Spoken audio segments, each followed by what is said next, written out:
2,727 a day over the last 7 days. Wisconsin has reported more positive tests in the 6 weeks since September 1st than it did in all of the first 8 months of the year.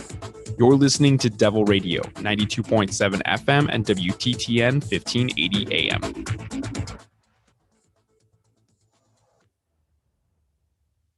Warning, you are about to listen to the greatest radio show ever. And due to contractual obligations and to shield our airwaves corporate licensees from any semblance of liability, responsibility, and gullibility, we must tell you the views represented on this show are not necessarily those of this station or its management. This radio show contains differing points of view on current political topics, and due to the nature of its contents, it should be heard by everyone. Thank you for listening. Now live from the heart of liberal Wisconsin, where the political party is just beginning, welcome to the Devil's Advocate Show. Best friends proving it's never personal, only politics. Please allow me to introduce myself. Now here are your hosts, Dom and Crute. Welcome to the Devil's Advocates Radio Show. Happy Hump Day to you, my little buddy Dominic. Hey, Crudy, happy Hump Day to you, man. Just under 3 weeks until the election, man. I'm happy to be on the air with you always, Crudy, once again, but I keep on wondering, what's the next October surprise going to be? Well, I can tell you what Rojo's October surprise, and not the last Rojo October surprise, but a brand new New York Post reported. Break Rojo October surprise. And Dom, I think we're going to find that this October surprise is another pumpkin spice nothing burger. Crudy, Stephen Nelson reporting at the NewYorkPost.com. A Senate committee is investigating a bombshell cache of documents about Hunter Biden's foreign dealings that was acquired by a Delaware computer repairman and exposed Wednesday by the Post. The Senate Homeland Security and Government Affairs Committee, Crudy, his GAC, confirmed it is working with the repairman whose identity was confirmed by the Post, who verified documents from the hard drive. Here's a quote. There are so many red flags about the Biden family trying to cash in on the vice president's position that it can be hard to keep things straight, Committee Chairman Ron Johnson, a Republican senator from Wisconsin, told the Post. Today's report raises more questions that must be resolved. What we know for a fact is that Hunter Biden took millions of dollars from foreign nationals, including the wife of the former mayor of Moscow, people tied to the Chinese Communist Party, and other unsavory characters. Joe Biden needs to finally come clean and tell the truth to the American people about all of these issues, and he needs to do it now. Now, the Post goes on. An email from the cache indicates that Joe Biden, the Democratic presidential candidate, met with Vadim Pozharsky, an advisor to the board of the Ukrainian energy company Burisma, while it employed his son. At the time, Biden led the Obama administration's Ukraine policy. Biden said last year, I have never spoken to my son about his overseas business dealings, including his reported $83,000 monthly pay on the Burisma board. House Democrats impeached Trump in December for asking Ukraine to investigate Biden's employment. The repairman contacted Johnson's committee in late September, one day after it released a report on Joe Biden's apparent conflicts of interest in his son's international business dealings, including a claim he received $3.5 million from the wife of Moscow's former mayor. The repairman provided correspondence to the Post documenting his outreach to the committee. He spoke on October 5th with 3 members of the committee staff. A spokesman for the committee confirmed to the Post that it is investigating their quote. We regularly speak with individuals who email the committee's whistleblower account to determine whether we can validate their claims. Although we consider those communications to be confidential because the individual in this instance spoke with the media about his contact with the committee, we can't confirm receipt of his email complaint. We have been in contact with the whistleblower and are in the process of attempting to validate the information he provided. Dominic, weren't all of these Senate Republicans trying to out the whistleblower in the Ukraine? The impeachment, right? Got to out the whistleblower. Who is the whistleblower? And And in this case, the New York Post reporting, and Ron Johnson believes it, or at least he claims to. Who is it? The Maytag repairman? A Delaware computer technician, apparently. Geek Squad. Really, your source here is Geek Squad. No offense to Geek Squad, but that, I just got to tell you, Dom, it's starting to make me wonder if there's credibility behind this sudden October surprise. Take two, now with more pumpkin spice, nothing burger. This is another nothing burger. How can you say that, Michael? I mean, there's a hard drive. I mean, his damn emails, Crudy. Don't you want to know about his damn emails?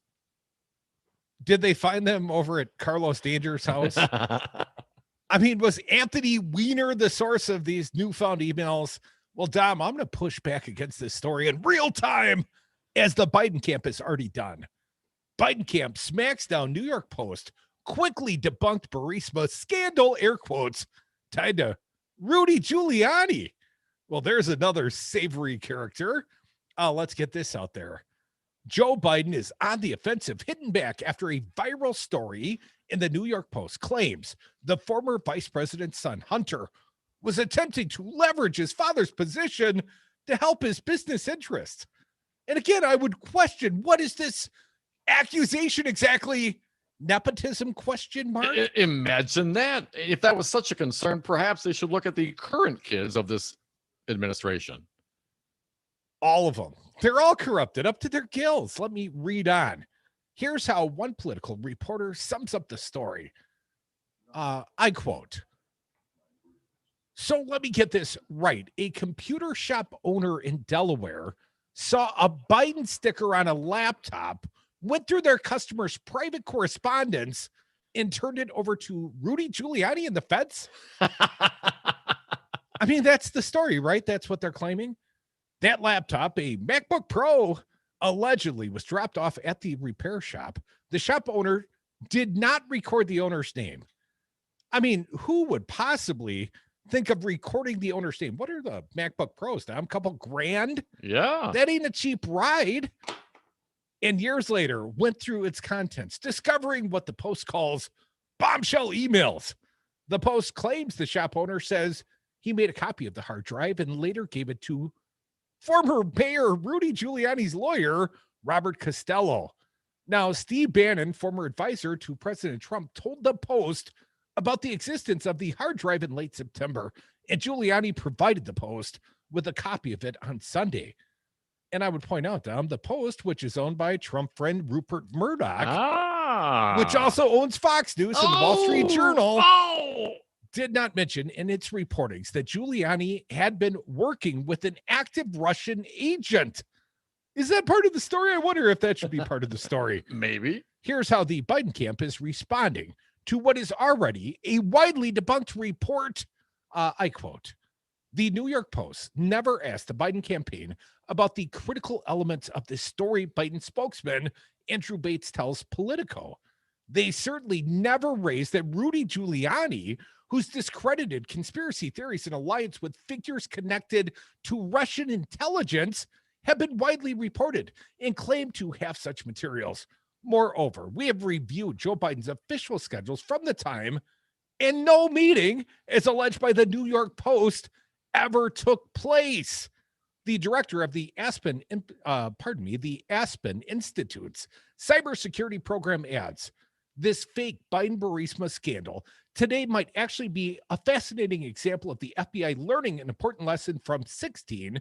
They appear to have avoided stumbling back into the mistakes of the Carlos Danger laptop." Well, it says Wiener here. Popular Information's Judd Legum has a lengthy thread further debunking the Post incredibly sketchy, totally unverified, and ultimately irrelevant story. What is the relevance, even if true, Ron? Truly, what is the relevance? How would that, and why would that, and why should that, in all of our consideration of Joe Biden as the next president? Because of nepotism? I mean, there's stories out there right now that Ron Johnson made sure his kids got multiple $1 million in tax credits.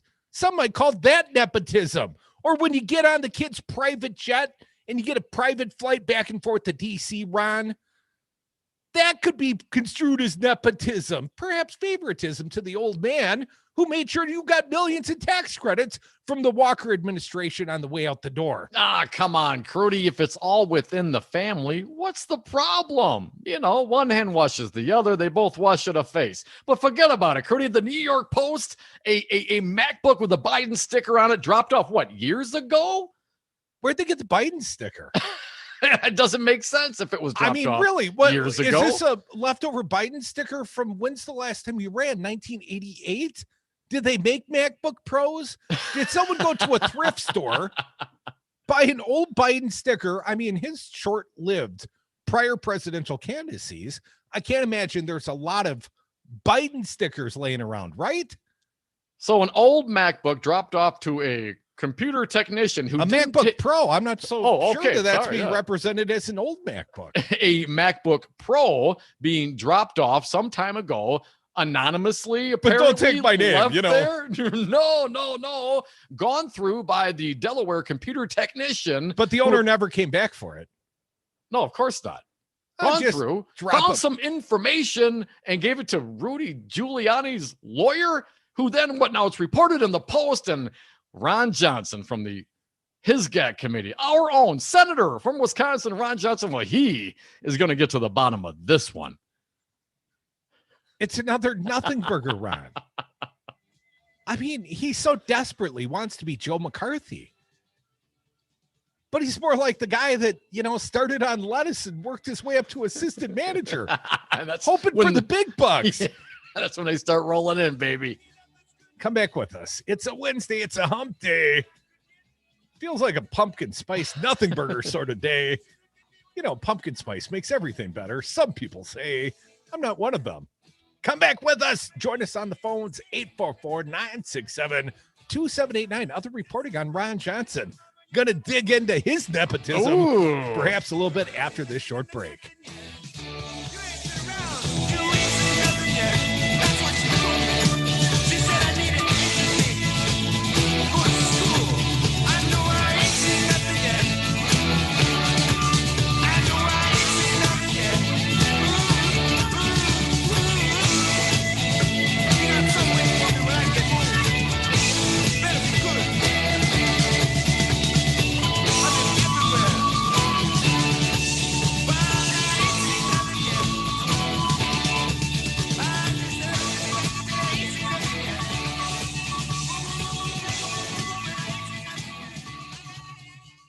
Having this all come out into public has exposed things that didn't need to be exposed. There's nothing on that plate but gristle and fat.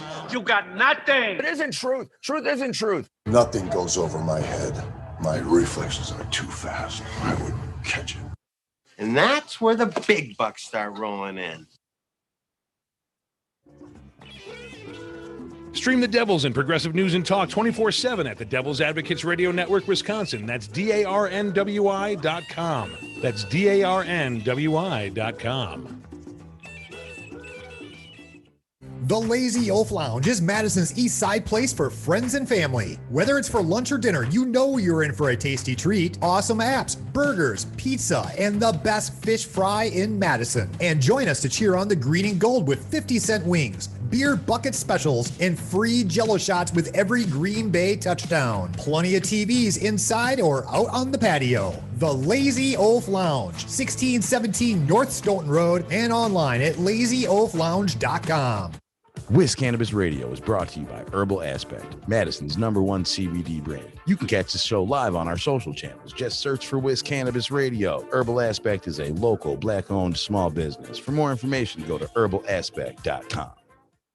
Free and equal education is and has always been a cornerstone to this nation. Yet our public school systems, once the envy of the world, has never faced more scrutiny than right now. Caught between political bickering and big business cash grabs, our schools are under attack, and the people that stand to lose the most are our children. Join Dr. Tim Slecker and Dr. Johnny Lupinacci for Busted Pencils, Tuesday nights at 6. Each week, they take on the challenges facing our schools, teachers, and communities on Devil Radio 92.7. Listen to the Devil's Advocates live weekdays from 2 to 5 p.m. Thanks for the job you do. It sure showed in the Supreme Court. But I just want to thank you guys for your program. Thank you so much. Thank you, thank you, thank you. You don't get enough credit for this. We've never had a voice ever in this state. So I think you guys really need to take a bow. Thanks again for your work. It's really important. You need these guys. They're there for all of us. You're welcome, everybody, and thank you. Devil Radio, your fix for progressive news talk from Verona to Sun Prairie. Always streaming at DARNWI.com.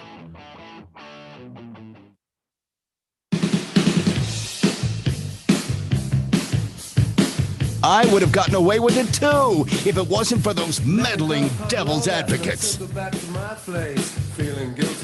we are back. Thank you for listening to the Devil's Advocates radio show. Phone lines are open. We will get to you today. We love the audience at 844-967-2789. Dominic, I wonder if you love the nepotism as much as Senator Ron Johnson allegedly loves the nepotism when it's his own kids. Let's see if we can, bring the hypocrisy right back home to Rojo. The Wisconsin Examiner, Eric Gunn reporting. I found this one at the online daily urbanmilwaukee.com. Watchdog group seeks probe of Johnson's project. Let me read. A Washington, D.C. government watchdog group is asking the state's ethics commission to look into historic tax credits awarded to the children of Senator Ron Johnson 3 years ago. The ethics complaint that the Campaign for Accountability filed with the commission on Monday follows allegations made in August and September by Congressional Inquiry Integrity Project, CIP, that the tax credit applications were improperly fast-tracked. What? Special treatment for Rojo's kids? Say it ain't so. CIP's allegations were reported by the Milwaukee Journal Sentinel columnist Daniel Bice. CIP, which has been targeting Johnson with critical advertising, drew attention to its allegations of favoritism towards Johnson's children after the senator released a report critical of Hunter Biden, the son of former VP Joe Biden. You know him, Dom, the 2020 Democratic presidential nominee. The report on Hunter Biden showed no wrongdoing, according to the Journal Sentinel. Well, that was the first nothing burger, Tom. That wasn't this new secondary pumpkin spice nothing burger 2.0. Kyle Herring, executive director of the liberal nonprofit CIP, said if Johnson is so concerned about officials and their family members benefiting from their positions, he should look in the mirror and at his own family. Representatives of both the State Historic Preservation Office, SHPO, and the Wisconsin Economic Development Corporation, WEDC, have stated their agency followed normal procedures and denied any favoritism in their handling of the project. Johnson's office did not respond to requests for comment, but a spokesman told the Journal Sentinel in September the allegations were ridiculous.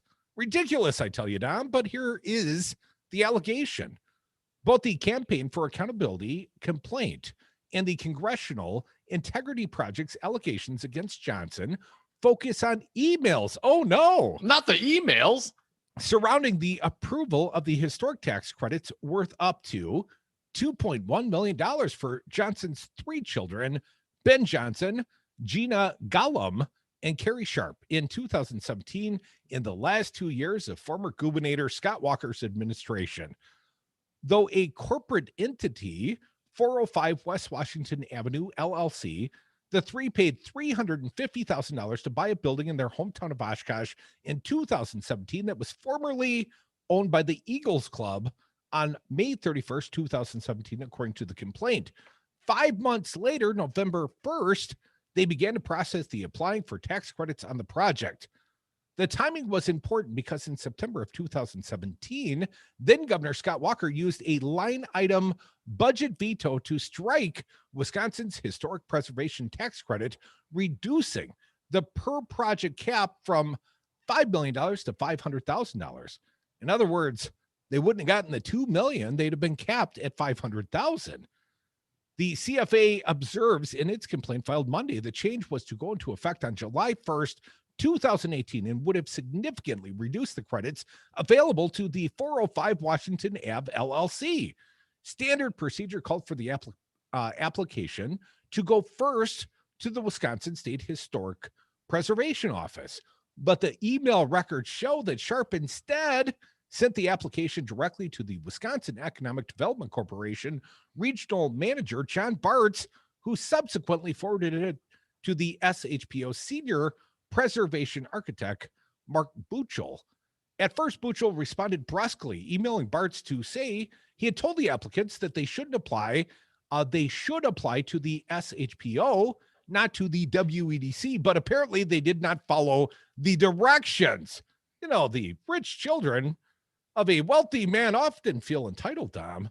He followed up later, though, taking a remarkably different tone, according to the CFA ethics complaint, saying he did not want to make this difficult for them because of a technicality, and pointing out to Bartz that Carrie Sharp is Senator Ron Johnson's daughter. Oh, they knew. Name dropping, baby. Dominic, the complaint questions the application's divergence from standard procedures. It also points out that WEDC staff review claimed the project would lead to 30 full-time jobs, contradicting what Sharp had told the WEDC's Bartz. And the complaint observes that 3 top officials of WEDC at the time, CEO Mark Hogan, we've talked to him, board chair Lisa Maurer, and treasurer David J. Drury were Ron Johnson donors. Crudy, had WEDC followed its own policies and not felt obligated to help out Senator Johnson's children, the complaint argues the tax credits would have either not been awarded at all, or they would have been awarded after the program cut took effect, significantly decreasing their value. The complaint argues that the Ethics Commission should find there is a reasonable suspicion that a violation has occurred and authorize an investigation into which WEDC and SHPO officials were involved in these decisions, as well as whether there was any direct contact between Senator Johnson or any of his representatives and any member or employee of the WEDC or SHPO, and whether the historic tax credits were awarded to the Johnson children improperly. Dominic, here at the end, it says in the same article, Johnson spokesman Ben Vogel, we know Ben, stated regarding the CIP's allegations, this is a ridiculous attempt to try and smear a small business dedicated to serving the Oshkosh community that just happens to be owned by Ron's children and got favorable tax status, perhaps up to $2.1 million. No nepotism. That's bad. Come back with us. Your phone call is always good at 844-967-2789.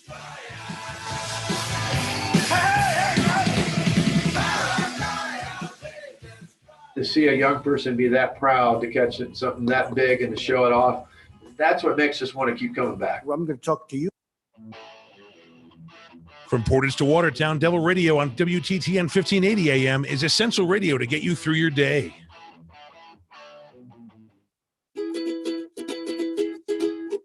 I'm Rocker, and this is my vodka, distilled right here in Madison, made from corn and gluten-free. Try Rocker Vodka at Sal's Dark Horse on Livingston or Sugar River Pizza in Verona. Find Rocker Vodka at Star Liquor, Woodman's, Willie Street Co-op, Vic Pierce, Steve's Liquor, Total Wine, Miller & Sons, and more at rockervodka.com. Stream the Devils and Progressive News and Talk 24/7 at the Devil's Advocates Radio Network, Wisconsin. That's DARNWI.com. That's DARNWI.com. Hi, everybody. This is Santita Jackson of the Santita Jackson Show. Every Thursday morning at 7 o'clock, say hello, somebody, and join former Bernie Sanders co-chair, former state senator Nina Turner on the Santita Jackson Show on 92. Donahue with an AP News Minute. Both presidential candidates will face the American public tomorrow night, but not in the traditional debate format. The AP's Sagar Magani explains. President Trump and Joe Biden will appear in dueling primetime town halls. The president on NBC, Biden on ABC. They were supposed to hold their second debate tomorrow, which the debate commission scrapped after the president's coronavirus infection and his subsequent refusal to take part in a virtual meeting with Biden. NBC set tomorrow's town hall in Miami after the president took an independent virus test yesterday, and Dr. Anthony Fauci was among those reviewing the results. Sagar Magani, Washington. President Trump spoke to the Economic Club of New York about a possible Joe Biden victory. The policies of the left would unleash a long-lasting economic catastrophe of unimaginable proportions. Joe Biden has no scheduled events today. I'm Ed Donnie. Donors choose. Support a classroom. Build a future. Did you know that every year, public school teachers spend nearly $500 of their own money for student supplies? Let's do the math. That comes out to over $1.2 billion a year. And that's just not right. At Donors Choose, we want students and teachers to have the tools they need for a great education. And now, more than ever, they need your help. Here's what you can do. Go to donorschoose.org and choose from teachers' requests that support reading, math, science, history, and more. Once a request is funded, we'll take care of shipping everything directly to the teacher. It's that easy. You'll receive thank you letters and photos from students and teachers and a report of how every dollar was spent. Teachers' needs have never been greater. Learn more at donorschoose.org. Donors choose. Support a classroom. Build a future. Furnished by Donors Choose. For Devil Radio, 92.7 FM and WTTN 1580 AM, I'm Luke Mathers with your headlines for Wednesday, October 14th. Attorney General Call announces updated $1.6 billion settlement with opioid manufacturing company. State Attorney General Josh Call announced an updated settlement with opioid manufacturer Mallinckrodt Pharmaceuticals Tuesday, saying the company will pay $1.6 billion into a trust. Illinois prosecutors say there's no evidence Kyle Rittenhouse took the gun used in Kenosha shootings out of Wisconsin. Illinois authorities have determined the AR-15 rifle used to kill 2 people and injure a third during the unrest in Kenosha was purchased, stored, and used in Wisconsin, and that Kyle Rittenhouse never possessed it in Illinois. Mostly cloudy forecast for the area today with a slight chance of rain throughout the morning. High today of 69 degrees, low of 42 degrees. You're listening to Devil Radio.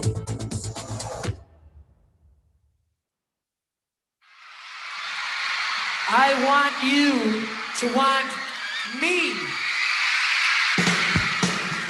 Women want them. Men want to be them. Tom and Crute are the Devil's Advocates. Welcome back to the Devil's Advocates Radio Show. A happy Wednesday to us all. Dominic, you know what makes me quite happy? Donald Trump, he's on the road again. Oh, yeah, it's a U.S. tour, man. Very similar to a U.S. tour, he will be visiting a port of call very near me Saturday night. Donald Trump got a rally in Janesville, Wisconsin, 6 p.m. I still haven't decided if I'm going to waste a Saturday night with a bunch of COVID-idiots in Janesville at a Donald Trump rally, Dom, but I'm thinking about it. I'm going to request credentials again, I think. Yeah, see what happens. Keep my options open. Yeah, you know how it goes. Absolutely. Now, Donald Trump last night was in Pennsylvania, Tom, and, you know, he had sort of an interesting ask of the crowd. Normally, they're not so transparent. You know, I'm Donald Trump, and I ask for your vote, right? Sure. That's less surprising. But when you turn to the crowd and you say, why don't you like me? Well, you know, I think Trump does it better, you know, sort of in a whiny, beggy sort of way. Here was Donald Trump showing real strength in Pennsylvania. Courage. Fancy Brian, I believe you've got this special sauce. Play it for the people. Donald Trump. So can I ask you to do me a favor? Suburban women, will you please like me? Remember? Please. I saved your damn neighborhood, okay? The other thing, I don't have that much time to be that nice. You know, I can do it, but I got to go quickly. We don't have time. They want me to be politically correct. Oh, yes, let's discuss it. Let's talk about it over the next 10 years. No. Now, we saved we saved suburbia. Save suburbia from what and from whom? We saved your damn neighborhood. Well, Crudy the Hill has a expanded clip here. Real quick before you go Yeah. there. I'm sorry, a couple of thoughts hit me all at once. Melania often probably wonders why he's going so quickly, Dom. You know, who knew it was political correctness? Nice. Well, and of course, you can't take the time to be nice. To be nice, it's too much effort, too much time consuming. Yeah, and to just be an ass, well, you can do that quickly. Well, I'm very efficient, Tom. Crudy the Hill reports the entirety of the quote. Here's what Trump said.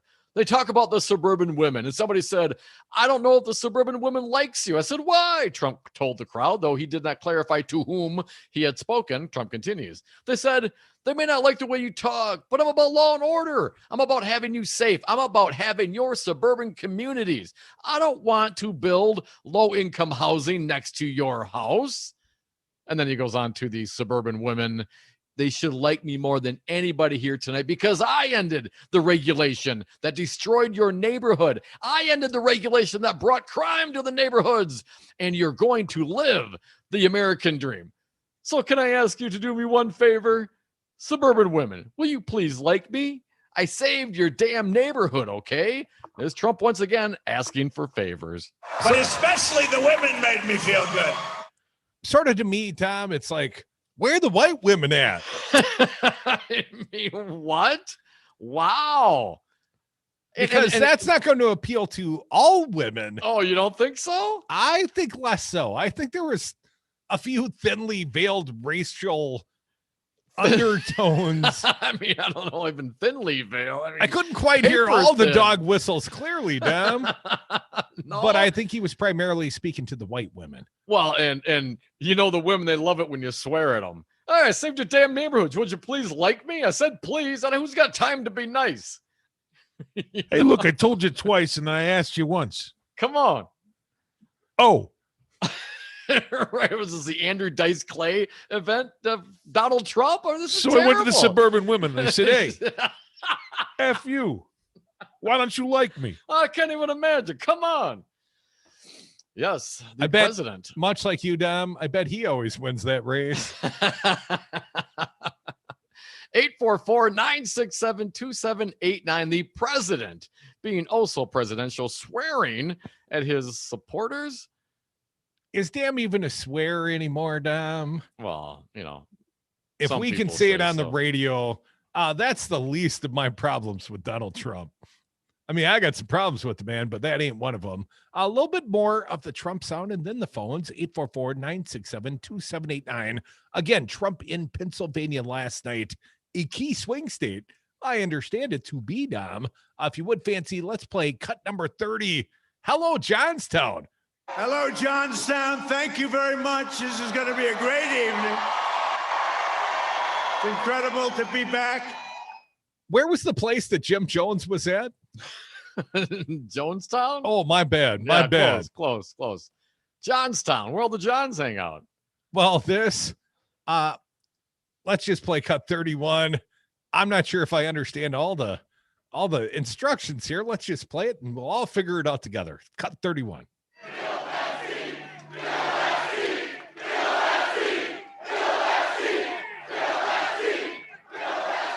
Fill that seat. Okay, now I get it. Apparently, Amy Coney Barrett references at the big rally, fill that seat. Because I'm thinking if it's a request of Donald Trump, that's one promise he's keeping, man. He fills out that ass. Oh, he fills all the seats. He's got badonkadonk for miles. Oh. More of the Donald Trump in Pennsylvania last night. Biden is shot. What? 32. Career politicians like Joe Biden lied to you. I don't think he knew he was even lying. You want to know the truth? He's gone. He's shot, folks. I hate to tell you, he's shot. I was just thinking how weak Trump's voice seemed right there. Not the usual weak and aimless, but like weak. Like he lacks his normal clarity of voice. Let's hear it one Almost more like time. His voice is shot. Brian, if you would, let's hear it one more time. Career politicians like Joe Biden lied to you. I don't think he knew he was even lying. You want to know the truth? He's gone. He's shot, folks. I hate to tell you, he's shot. He barely got that sentence out, to my opinion. He's breathing a little bit, man. It's a lot of passion missing, apparently, seemingly, in his voice. Perhaps it's the coronavirus. Well, Dominic, if Donald Trump were to lose, it's going to be like freaking Venezuela around here. Play it for the people, cut 33. This will end up being a large-scale version of Venezuela if they get in. They don't have water. They don't have medicine. They don't have food. They don't have anything. There will stop being food in America if Donald Trump. Donald Trump. Loses. No water. No more water if Joe Biden gets elected. That's what happens when you don't let me slap you around, okay? What the hell is wrong with you people? Let's hear some more. I hope he's tic-tacking up. I think we have a couple of cuts here. Let's do the longer one. Is there a longer one that is 38 longer than 34? No, let's just do 34. And now I'm immune, they tell me. I'm immune. I could come down and start kissing everybody. Are they immune? Are they immune from being sexually, having someone come down and kiss them? Although you got to think many of the Trumpsters would accept that big smooch. The men and the beautiful women. He can't even help himself, man. He'll tic-tac up and he'll get blisters on his lips kissing everybody. Do you think Grothman, if Donald Trump tried to kiss Glenn Grothman, full on the mouth, Glenn, come here, big guy. Let's kiss it out, big fella. Do you think Grothman would take that kiss? Absolutely. The biggest sycophant in Congress, according to Axios' crunching of 538's data. Hell yeah, he would. But I mean, and some. Give me some tongue, baby. All I know is his mom's got good meatloaf. Oh, hey. Let's just leave that one lay there for a bit longer and let's keep moving. Trump, he felt good quickly. Unfortunately, Melania never does. 35. The vaccines are coming soon, the therapeutics, and frankly, the cure. All I know is I took something, whatever the hell it was, I felt good very quickly. I don't know what it was. Antibodies. Methamphetamines. I don't know. I took cocaine. It, I felt like Superman. I said, let me at him. Be best. Yes, felt like Superman reported. Apparently, he wanted to leave Walter Reed and rip open his button-down shirt and show a Superman uniform. That was apparently poo-pooed. Why didn't they let him do it? I know, man. Come on. That would have given us at least another hour's worth of material. Do it. They call me the Man of Steel. Oh, hey. Here's the part I found very I don't even have a word to describe how I reacted when I heard Donald Trump calling out, like, who's got the COVID? And people are like, me. Can I get an amen? Like it's the cool kids club, the COVID club. Like, you'd like to be a member, but you wear a mask. Can't be like us. See you down at the ICU. Let's play it for the people. Who's had the COVID? Cut 36. Who has had it? Who has had it here? Who's had it? Yeah, a lot of people. The clap or COVID? You're the people I want to say hello to because you're right now immune. Yeah, but if you're immune, why would you say hello to anybody? Everybody. What if they got the COVID right now? Like you may just have President Trump. What if they are infecting your voters at a rally right now, like 3 weeks before the election, and knowing all of your people like to linger until election day before they vote? I mean, aren't they risking a lot of eligible Pennsylvania voters? Yes, they are.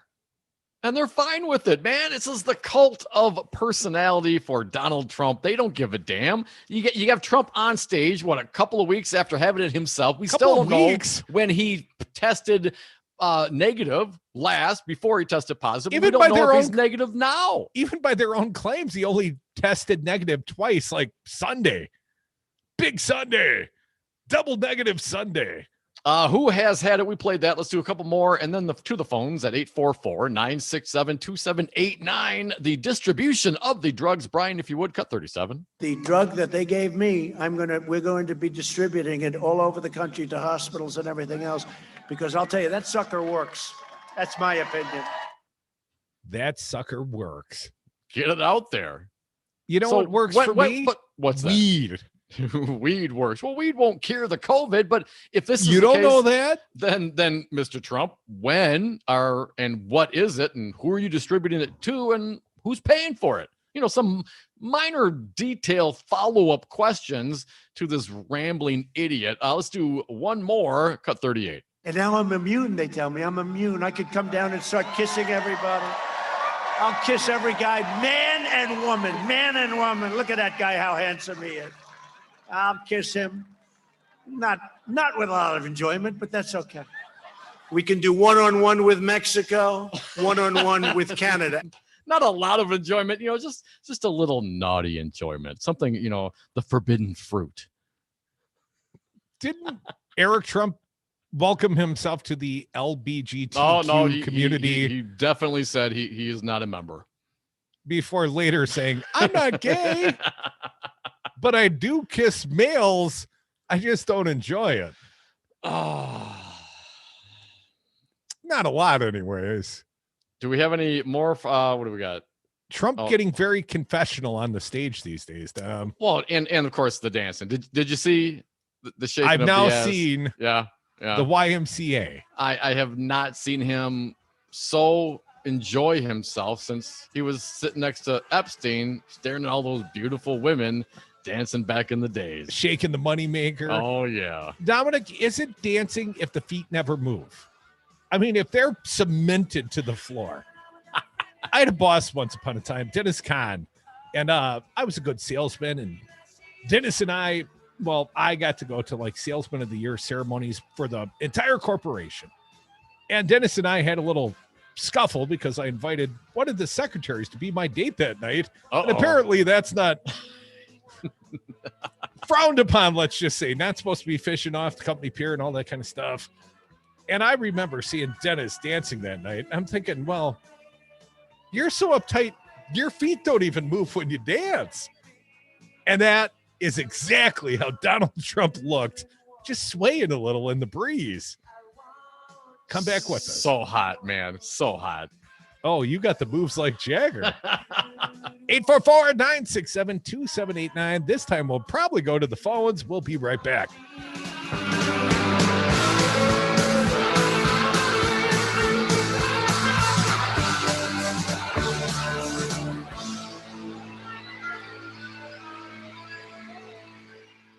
Our next comedian is from Russia.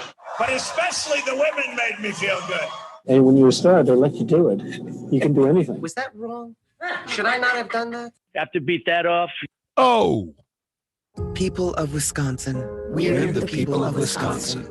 We come from places like Mineral Point, Sister Bay, Pleasant Prairie, and Iron River. We can't overstate what COVID-19 has done to each of us in our state. But as different as we all are, And are all experiencing this differently. we're all in this together. So I'll keep gathering small. Wash my hands for 20 seconds. And I'll wear a mask. For you, we don't have to go all out. But we do have to be all in. Learn more at weareallinwi.com. There are everyday actions to help prevent the spread of respiratory diseases.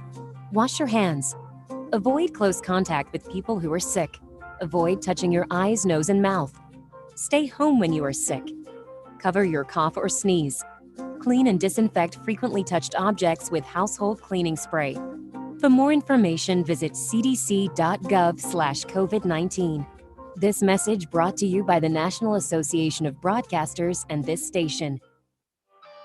Do you know the Devil's Advocate started as a podcast, just two buddies talking into an iPad because we thought we had something to say. Do you have something to say? Let Devil Radio guide you. Launch your own broadcast quality podcast. Utilize our studios and staff, our hosting platform, and we will even promote your podcast on Devil Radio. Monthly packages start at just $295. Devil Radio's podcast platform to launch immediately after the election. Call today to learn more. 608-819-TALK.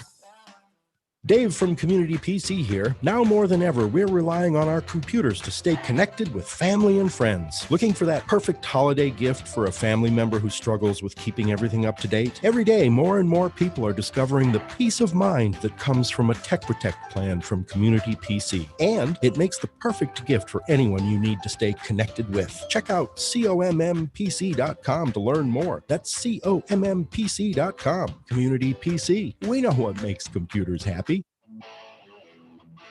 Supplying your political fix on the back roads from Sauk City to Beaver Dam on WTTN 1580 AM Devil Radio.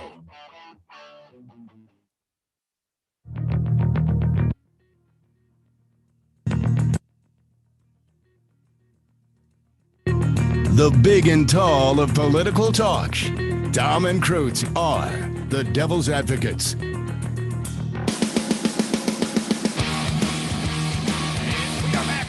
Listening to the Devil's Advocates radio show. Phone lines are open at 844-967-2789. Dominic, I'm truly disappointed. We have a very first-time listener who became a first-time caller, and I guess he doesn't know how we play around here. Sometimes you got to be a little patient, but he said he, nearly filled his pants, Fancy Brian? Yeah, he said he filled his pants while we were talking about Donald Trump filling his pants.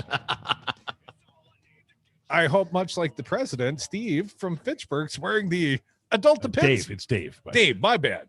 Dave, I hope you didn't fill your Depends or your NASA diaper. It's all good.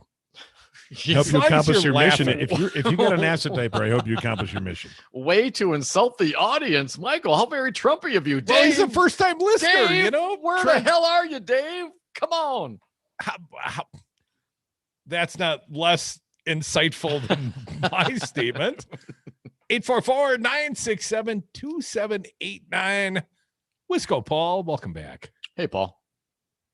Hey, thanks for taking my call, Devils. Very quickly, I listened to some of the Coney Barret testimony today, and I'm thinking 1890s. Also, this herd, what do they call it? Herd immunity. Herd mentality. Okay. All right. Depends who you ask, Paul. Well, at any rate, that like a herd mentality. That means if I catch this and I don't go broke on medical bills or die, then I'm good to go, right? Then as long as you give it to lots of people, Paul. I mean, that's your job now. And apparently it's the new White House policy, herd immunity.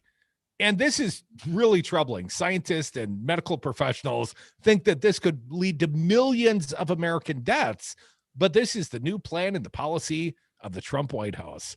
Feeling safer, Paul? No, that's what I thought it was all about. It's kind of, well, you know what? Pizza Box said, if you're not worried about the future in this country, you should be. But you know what? I've said this many times. This whole thing is a bottomless pit. It just never, and it's the whole GOP. It's all of them. I don't get it. You're in a pandemic. It goes, it's worse than, Paul, you don't get it. I don't even have the words. Because I don't have the words for these people anymore. Paul, I don't have the words for it. You don't get it because you're not in the cool kids got COVID club. Oh, Jesus.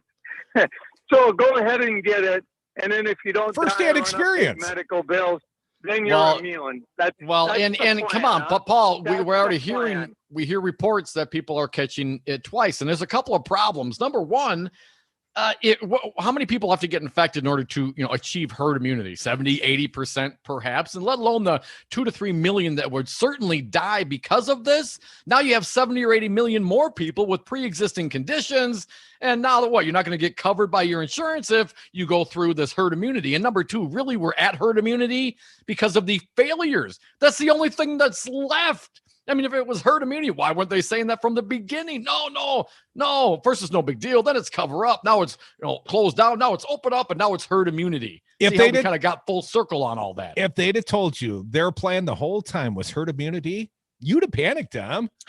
We can't. And Trump's sort of a cheerleader, didn't want to panic you or anyone out there in the fair audience. To be fair, he just said it was going to be done by Easter. He never said which Easter. No, there you go. I mean, got to specify a year. Thank you for the call, after Paul. 3 days, he rose again. Yeah. He's very Jesus-like. He's Christ-like. He is the chosen one. Just ask him. I wonder if he's got the stigmata. 967-2789, bleeding out of everywhere. Joe from Stevens Point, you're next. Welcome. Hey, Joe. What's up, fellas? Last week I heard we were only 7% of this nation has caught it so far. So I'm not sure about Wisconsinites, about 2%. And I mean, we're the coronavirus hotspot of the nation. And currently only about 2% of Wisconsinites when tested for antibodies, are testing positive. We got a long ways to go. A lot of people going to have to die and fill up the ICUs and lots of field hospitals. The first person already died from a reinfection, and they said they got way sicker the second time. And I don't know if I'm chiming in on something you guys already talked about, but I'm chiming in a little late here. But anyways, that's part of this idiot. And, he's a slumlord. And that his plan is called deferred maintenance. It's called, you don't give him squat, and that's how he's saving money. And, anyways, this guy is just ridiculous. And my God. And what he said about Venezuela, what he forgot to tell everybody, is there's a massive embargo literally on everything from medicine to parts. God, it'd be cutting off his leg saying, why can't you run now, Donald? Exactly, Joe. What is our policy with Venezuela, and is it contributing to the hardships that country is experiencing, is a fair follow-up question. Come on, Joe. Trump doesn't run now. He'd be golf carting over. He doesn't need legs. Hey, you guys. Call him Stumpy Trumpy. Oh, I'm sorry. Go ahead, Joe. I just wanted to say that I was also reading that it cost $100,000 is what they're speculating to treat Trump. And I just, these guys are just so full of it, man. They are not ready to wheel and deal on anything. I just know they're not ready to roll out $100K per case. No, sorry about that, Joe. Joe, Hell no. Come on, Don Jr. spent more than that on blow just in the month of October.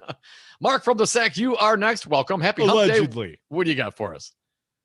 Oh, guys, I didn't miss the Blazing Saddles reference there. Where your white women at? The crew dropped.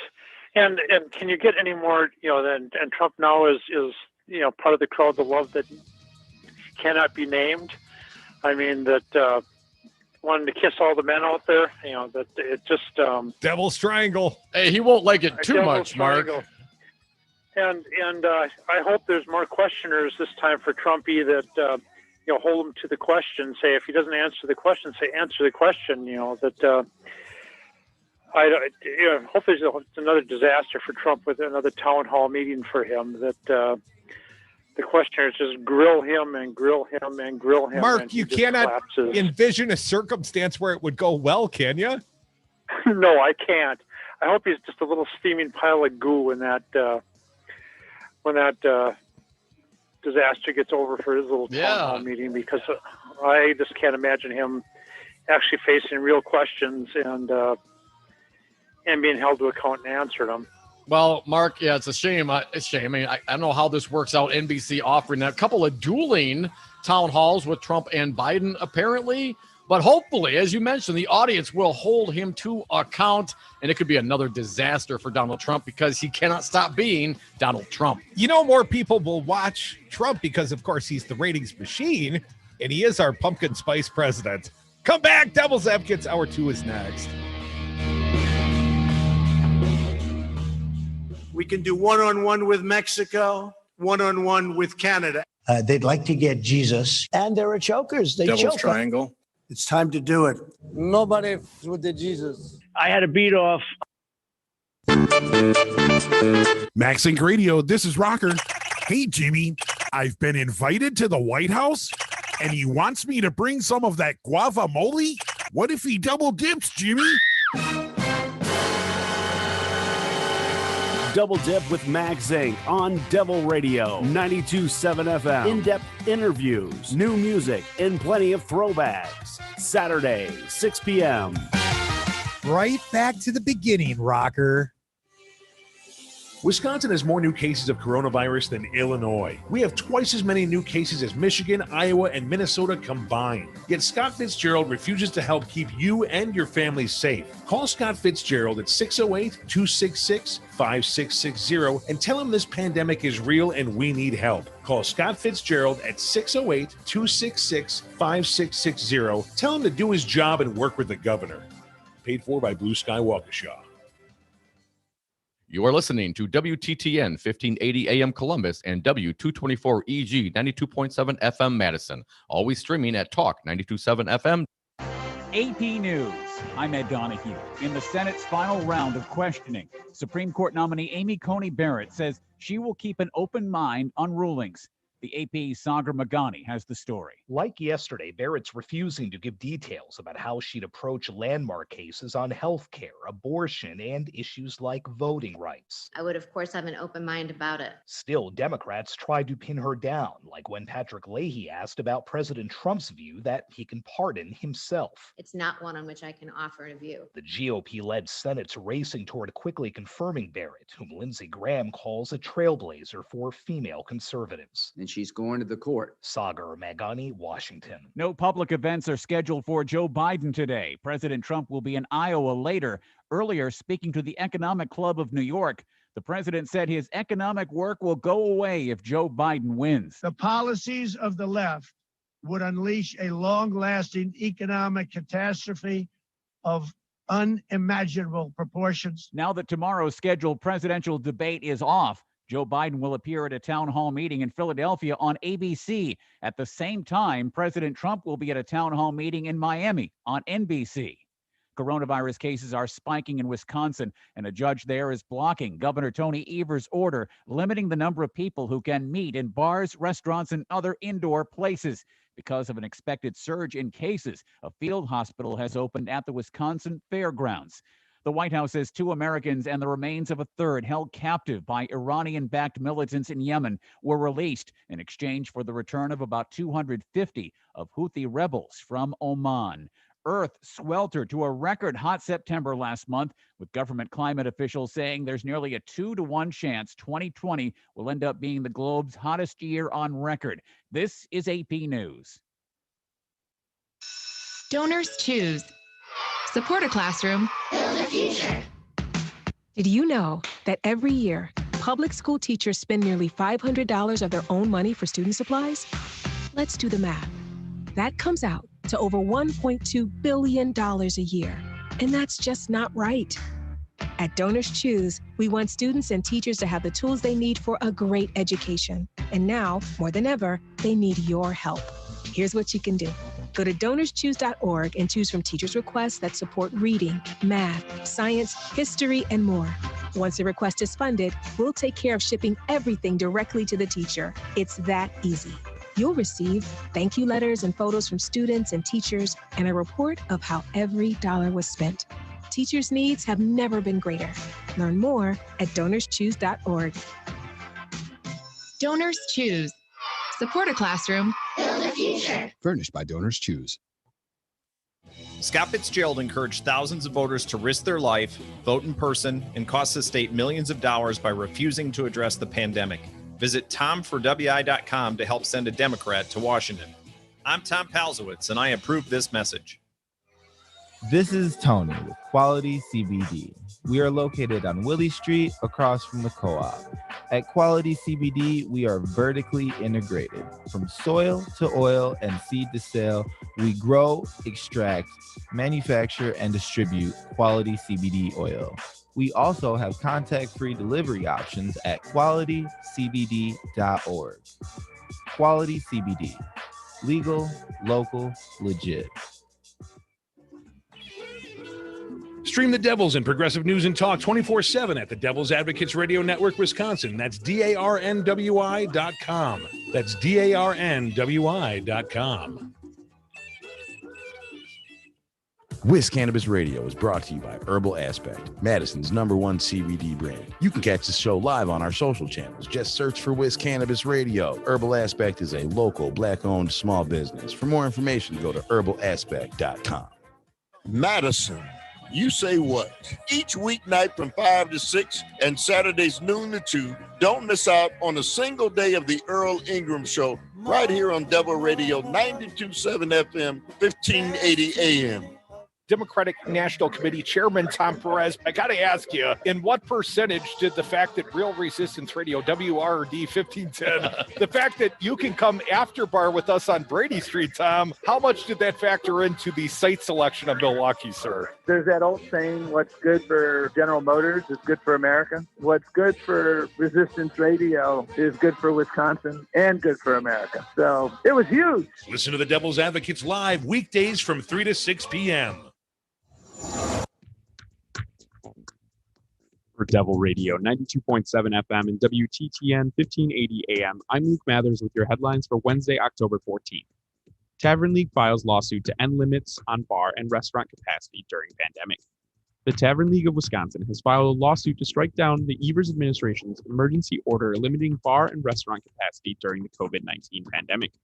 The order, which went into effect last Thursday, requires bars and restaurants across the state to limit capacity to 25% until November 6th. Online and mail-in voter registration deadlines nears in Wisconsin. Remote registration options end today. Wisconsin residents can still register to vote in person at their clerk's office, at early voting locations in their community, or on Election Day. In-person early voting will begin on October 20th, depending on your community. You're listening to Devil Radio, 92.7 FM and WTTN 1580 AM. Warning, you are about to listen to the greatest radio show ever. And due to contractual obligations and to shield our airwaves corporate licensees from any semblance of liability, responsibility, and gullibility, we must tell you the views represented on this show are not necessarily those of this station or its management. This radio show contains differing points of view on current political topics, and due to the nature of its contents, it should be heard by everyone. Thank you for listening. Now live from the heart of liberal Wisconsin, where the political party is just beginning, welcome to the Devil's Advocate Show. Best friends proving it's never personal, only politics. Please allow me to introduce myself. Now here are your hosts, Dom and Crute.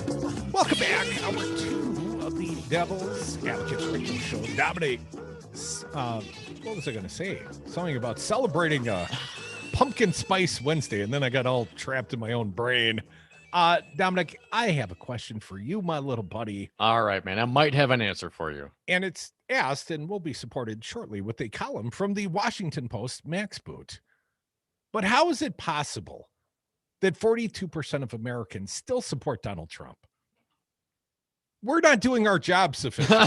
Come on, we're doing our job. And listen, I'll sum it up this way. I know we'll get to some other answers, how this might be, but off the top of my head, I would say number one, cult members. Number two, single issue voters. For instance, abortion or unlimited guns. Those kinds of things. Those are the folks that are going to always be with Donald Trump. You're saying 4 out of 10 Americans, or slightly more, are complete and utter morons.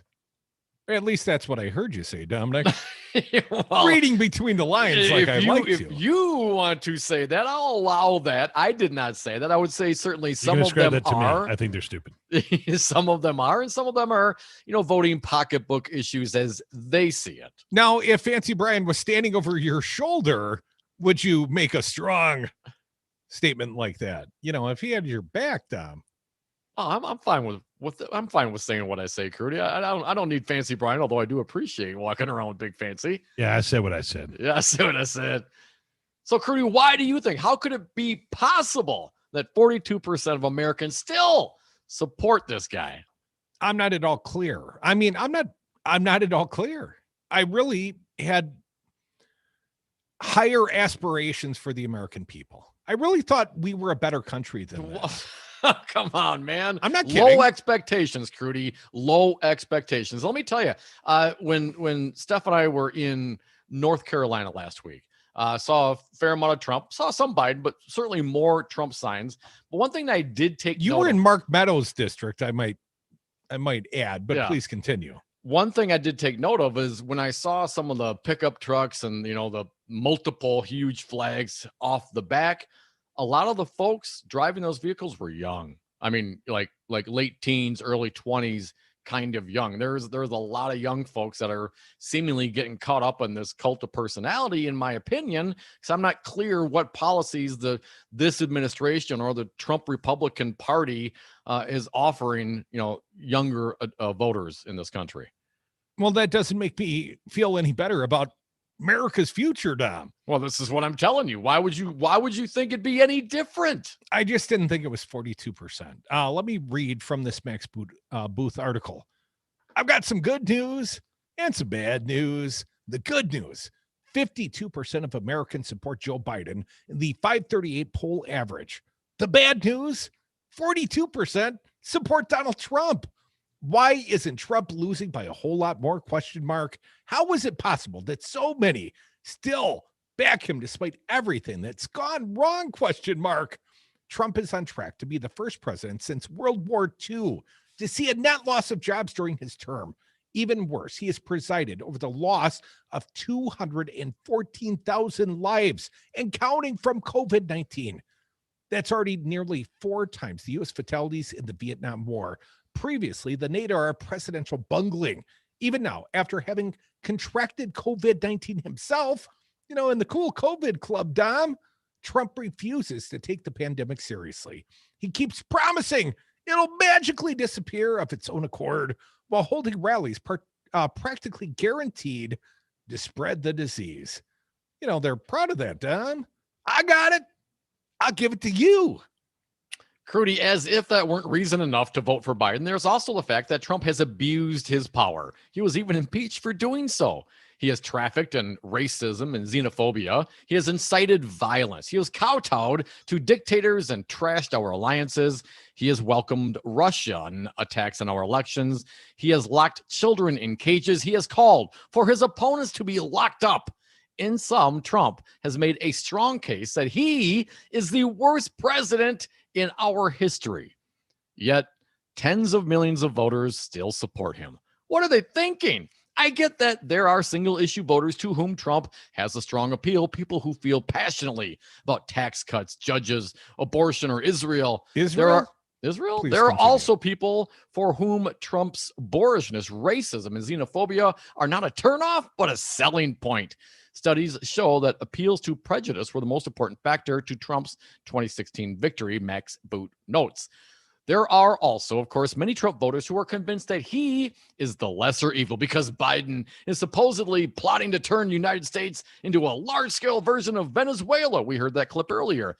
Even while suffering from dementia, they claim Biden is a puppet of the far left, even though he opposes Medicare for all, the Green New Deal, a ban on fracking, defunding the police, expanding the Supreme Court, and other progressive ideas. Legalizing marijuana, just Crudy's little insert there. I think that's a very important one, Michael. Thank you. The very fact that so many are willing to believe such balderdash about Biden, a lifelong centrist who remains far more articulate and coherent than Trump, is a worrisome sign of how cut off from rational, factual discourse so much of the country has become.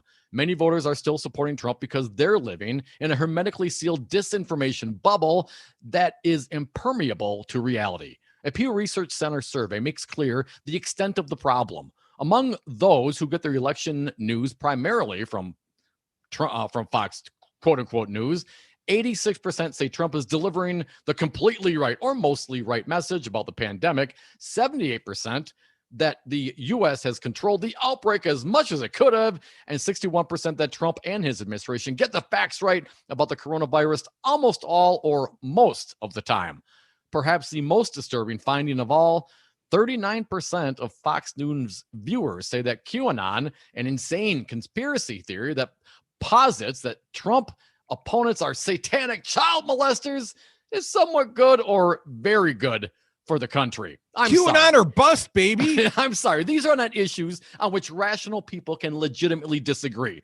Trump's COVID-19 message that, as he said Saturday, it is disappearing, is objectively false. In the past week, daily confirmed coronavirus cases in the United States have increased by 13.3% and hospitalizations by 9.8%. Trump's claims to the country, we have done far worse during the pandemic than most wealthy countries. If we had the same death rate as Canada, 132,000 victims of COVID-19 would still be alive.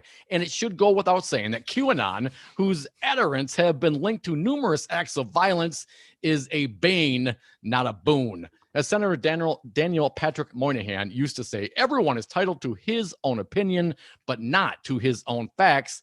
That's no longer true, Crudy. While irrationality and conspiratorial thinking exist on both the left and the right, the right in recent decades has been much more afflicted by an epidemic of alternative facts. This is not a new development. Conspiracy theories about fluoridation, Whitewater, Vince Foster's death, John F. Kerry's swift boat service, Bill Clinton's 69 trip to Moscow, and Barack Obama's birth certificate predate the Trump presidency. But the rise of Fox News and Facebook allows fake news to spread much more readily, and Trump gives it the imprimatur of the Oval Office. It's bad enough that the president lies so much. What's worse is that so many think he's telling the truth. Unfortunately, even if Trump is defeated, a large portion of the country will continue to believe a lot of things that simply are not so. And a small but significant number could be led into violence by their lunatic beliefs. The disturbing plot by members of a far-right right-wing militia to kidnap the governor of Michigan may be a taste of what is to come. As Francisco Goya warned, the sleep of reason produces monsters. Max Boot in the Washington Post. And oh yeah, those folks in Michigan, in Wisconsin, and other places that were going to attempt to kidnap the governor of Michigan, apparently were also setting their sights on the governor of Virginia. Tony Evers, not on their list. No. Didn't merit kidnapping. I mean, what? And so throw all this stuff out there with this information from, the New York Post. Senator Ron Johnson going to investigate some emails taken off of some computer given to some Delaware with technician. a Biden sticker from 1988 on it, right? Oh my God. And there are QAnon things still out there. Donald Trump, even yesterday is like retweeting QAnon conspiracy theories. Did you know, Crudy? Apparently, Donald Trump thinks that Osama bin Laden still alive. Yep. They killed the body double. Did you know that? I'm sorry, who believes that? Donald Trump retweeted that twice. Our president, Donald Trump, or the yes, kid, Fredo? Our president, Donald Trump, retweeted apparently some QAnon tweets belonging to QAnon accounts that have been suspended. Yes, Donald Trump pushing that stuff.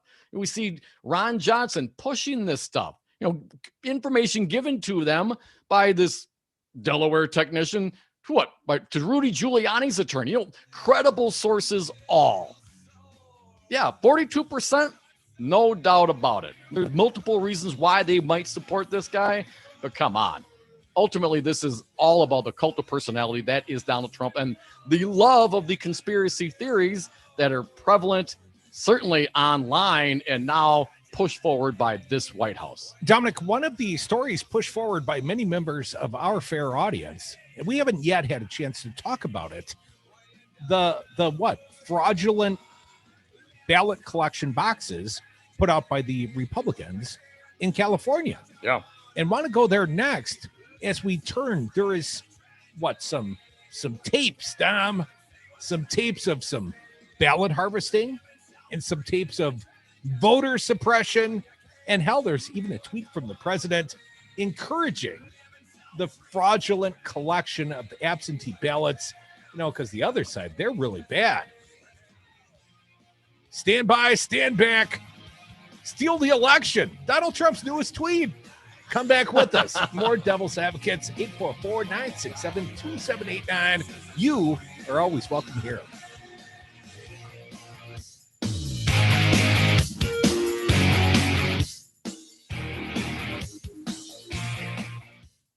This is a conspiracy. That's what this is. It sounds interesting to me. No, I'm not going to join a cult. There are everyday actions to help prevent the spread of respiratory diseases. Wash your hands. Avoid close contact with people who are sick. Avoid touching your eyes, nose, and mouth. Stay home when you are sick. Cover your cough or sneeze. Clean and disinfect frequently touched objects with household cleaning spray. For more information, visit cdc.gov/COVID-19. This message brought to you by the National Association of Broadcasters and this station. Are you a small business owner or professional that would like to be featured in your own weekly Ask the Expert radio segment or show on Devil Radio? Let us help you in your business. Team with our broadcast professionals to create the right show or segment, setting you apart as the go-to professional and as an expert in your field. All shows and sponsored segments are podcasted. It will be professional broadcast quality. Packages from $395. Call Devil Radio today at 608 819-TALK.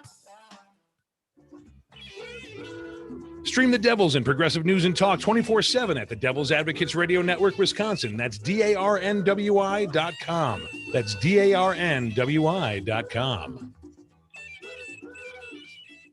The Lazy Wolf Lounge is Madison's East Side place for friends and family. Whether it's for lunch or dinner, you know you're in for a tasty treat. Awesome apps, burgers, pizza, and the best fish fry in Madison. And join us to cheer on the green and gold with 50-cent wings, beer bucket specials, and free Jell-O shots with every Green Bay touchdown. Plenty of TVs inside or out on the patio. The Lazy Wolf Lounge, 1617 North Stoughton Road, and online at lazywolflounge.com. Hi, everybody. This is Santita Jackson of The Santita Jackson Show. Every Friday morning at 7 o'clock, let's fix our society by fixing ourselves with the Love Doc, Dr. Brenda Wade on The Santita Jackson Show on 92.7 FM. With better reception than their tinfoil hats, why listen to any other station? 92.7 FM and WTTN 1580 AM, Madison's home for Devil Radio.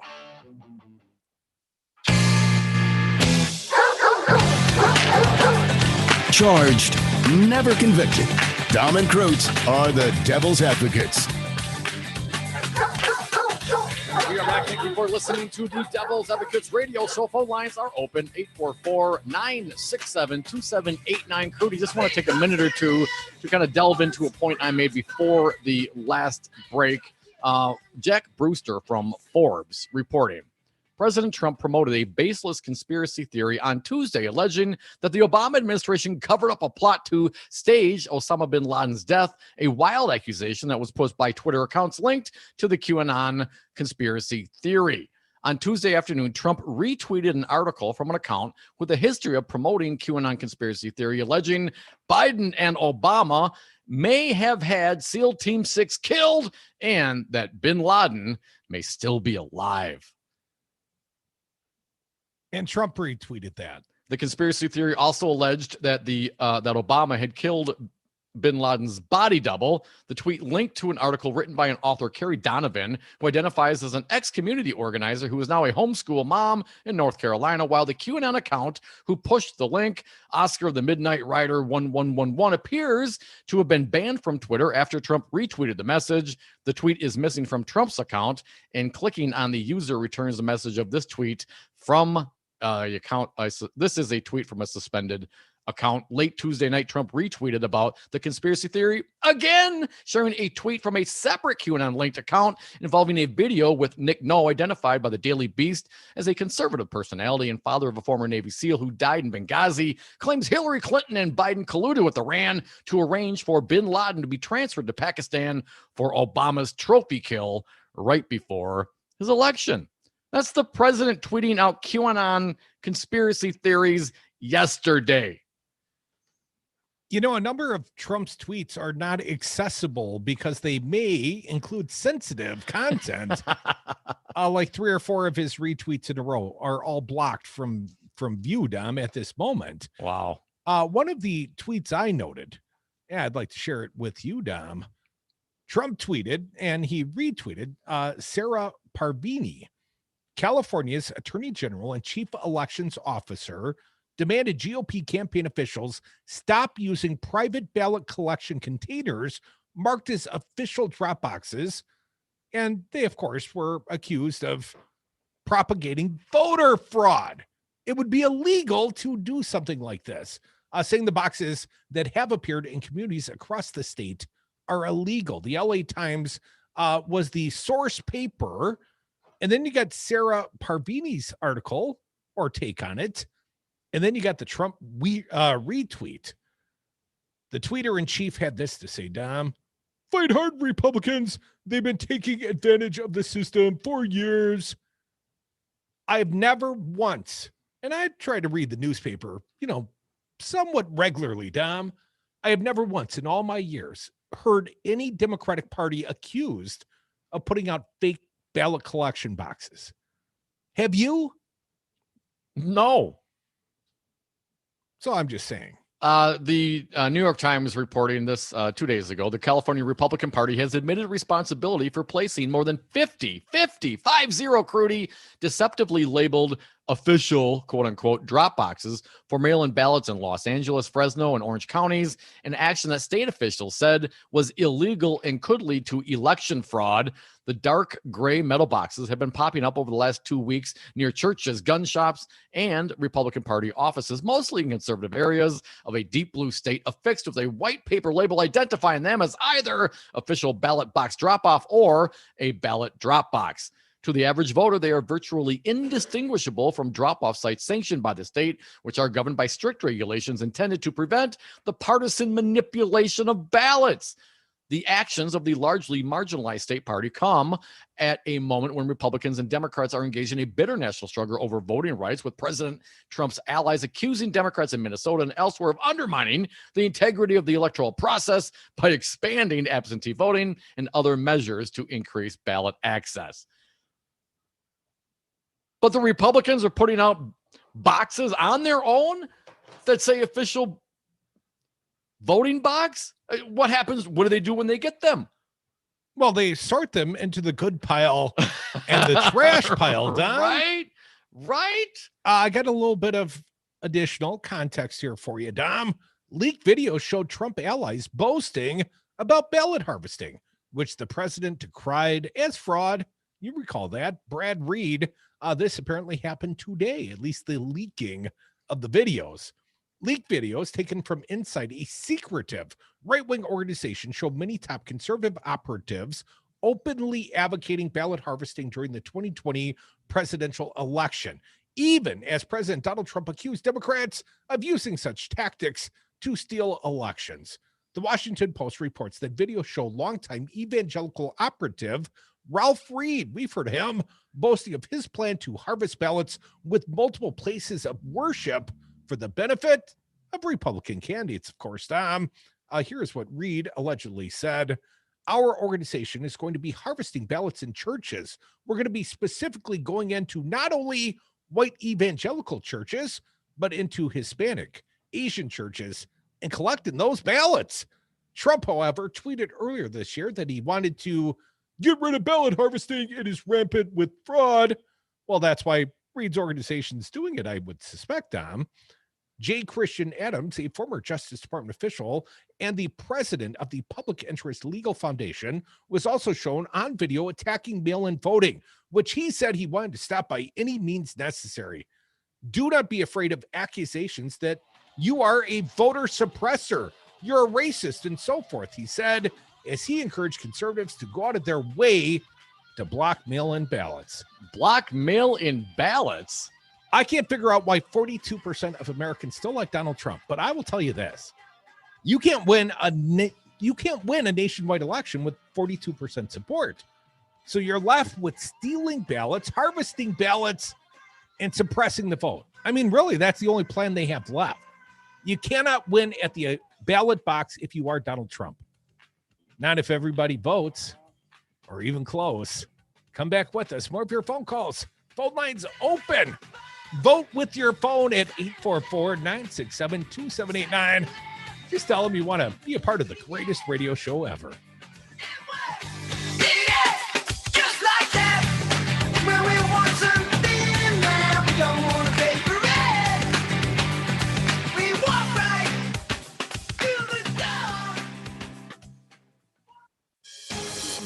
From the Capitol in Madison, this is Wiz Politics Midday. I'm Stephanie Hoff, your host, and this podcast is brought to you by Spectrum. A temporary restraining order now blocks the Evers administration's emergency order that limited indoor capacity to 25%. The governor's order, meant to slow the spread of COVID-19 in the state, has faced backlash from chambers of commerce and the Wisconsin Restaurant Association. But the restraining order comes after the Tavern League of Wisconsin filed suit against the capacity limits this week. Pat Pavletti is on the line with me today for more on the Sawyer County Judge's decision and the Tavern League's lawsuit. Pat, why did the Tavern League file this suit? Well, we haven't heard directly from the Tavern League yet, Stephanie, but what we can point to here is the complaint that they filed, as you noted, in Sawyer County Circuit Court. Now, what the Tavern League argues here is that Evers' October 6th order shows that DHS Secretary Andrea Palm, and I'm going to quote here, flatly ignored the state Supreme Court's previous ruling on a different COVID-19 emergency order, saying that Palm at the time did not follow proper rulemaking procedure. Now, that's an interesting argument because it comes one day after the Republican-led Joint Committee on Review of Administrative Rules called for the Evers administration to draft an emergency rule for this new order, which is, of course, what we talked about on the podcast yesterday. The Evers administration has been in a number of suits during the pandemic. The governor has expressed his frustration about this in health briefings. Has his administration responded yet to this lawsuit? So we got a short response from an Evers spokeswoman, and what she really pointed to is that the state had another record-breaking day in terms of COVID-19 deaths, hospitalizations, and cases, as organizations have kind of made these moves to fight restrictions. Now, what the spokeswoman said in an email is that this order is consistent with the Supreme Court's ruling earlier this year. And the spokeswoman kind of continued to call on everyone to do their part in fighting the virus by doing the means that we know that are effective in fighting it, staying home, limiting travel and gatherings, wearing face coverings, washing your hands, etc. What's the timeline for this suit? What will we be expecting next? So what comes next, Stephanie, is a hearing. Now, what we had today is a temporary injunction that's going to prevent enforcement until the court can kind of flush this out a little bit more. And Judge John Yackel has scheduled a hearing for Monday on further arguments on this case. Thanks, Pat, for the update. Be sure to visit wispolitics.com for news on the Tavern League's suit against the Evers administration. Until tomorrow, I'm Stephanie Hoff. Thanks for tuning in. This has been WisPolitics Midday. For more state government and political news, visit wispolitics.com. Wisconsin has more new cases of coronavirus than Illinois. We have twice as many new cases as Michigan, Iowa, and Minnesota combined. Yet Scott Fitzgerald refuses to help keep you and your family safe. Call Scott Fitzgerald at 608-266-5660 and tell him this pandemic is real and we need help. Call Scott Fitzgerald at 608-266-5660. Tell him to do his job and work with the governor. Paid for by Blue Sky Waukesha. How do airplanes fly?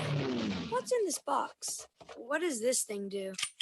Kids are curious about everything, including guns. Learn how to store your gun securely and make your home safer at endfamilyfire.org. Brought to you by End Family Fire, Brady, and the Ad Council. Devil Radio, your fix for progressive news talk from Black Earth to Columbus. Always streaming at darnwi.com.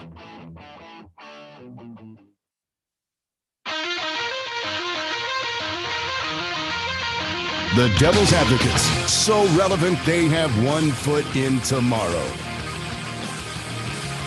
Welcome back to the Devil's Advocates radio show. Dominic got a couple of show notes for other big shows on the Devil Radio 92.7 FM. Santita Jackson tomorrow morning about 7:35 welcomes Senator Bernie Sanders. Nice. They got a long form interview. Again, Santita starts at 6 a.m. She plays out right here on Devil Radio 92.7. And her fine guest tomorrow morning, Senator Bernie Sanders. She's got him for like 20 minutes. Also, tomorrow, apparently, and I have not confirmed this, but I feel comfortable, they have booked James Clyburn, South Carolina Congressman James Clyburn, the guy that carried Joe Biden to the victory. His endorsement, perhaps the biggest moment of the political cycle so far. And James Clyburn going to be on tomorrow's Earl Ingram show after 5 o'clock. Sweet. Good get, Earl. You're going to be gone tomorrow, Dom, so I'm back to filling in for you. So I had to drum up my own Joe Biden surrogate. So I'm going to have Matt Flynn joining me in the 2 o'clock hour tomorrow. All right. Not an official representative of the Biden campaign, but, you know, Matt's trying. And Matt will be my fine co-devil in the 2 o'clock hour tomorrow. Matt Flynn, my fine co-host in your ever increasing number of. Oh, come on, man! It's just unexplained I got my buddy's wedding in Florida. Who does a destination wedding during a pandemic? Come on, Canadian Rob. I know. Folks, 844-967-2789. Make sure you tune in. We ask for only 3 hours on this show and every other hour on the rest of this fine station. 3 hours a day, 3 days a week. Dominic will be here come heck or high water. Maybe. We'll see what happens. A lot of people are talking about it.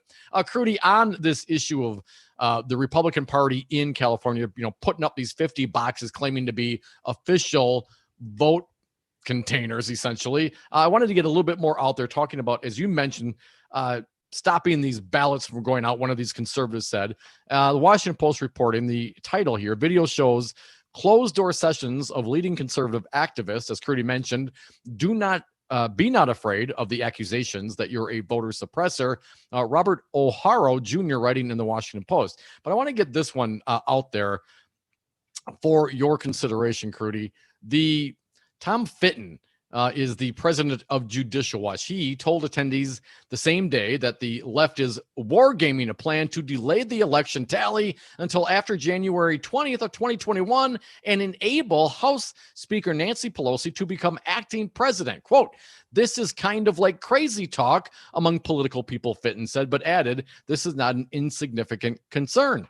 Expressing concern about voter fraud and disenfranchisement, Fitton called on the audience to find a way to prevent mail-in ballots from being sent to voters. Again, let me say this. The president of Judicial Watch, in front of conservative activist groups, called on the audience to find a way to prevent mail-in ballots from being sent to voters. Quote, "We need to stop those ballots from going out, and I want the lawyers here to tell us what to do," said Fitton, whose organization is a tax-exempt charity. The quote continues, "But this is a crisis that we're not prepared for. I mean, our side is not prepared for." In an interview with the Post, Fitton elaborated on his remarks. "The left has wargamed this out," Fitton said, "and it could cause civil war."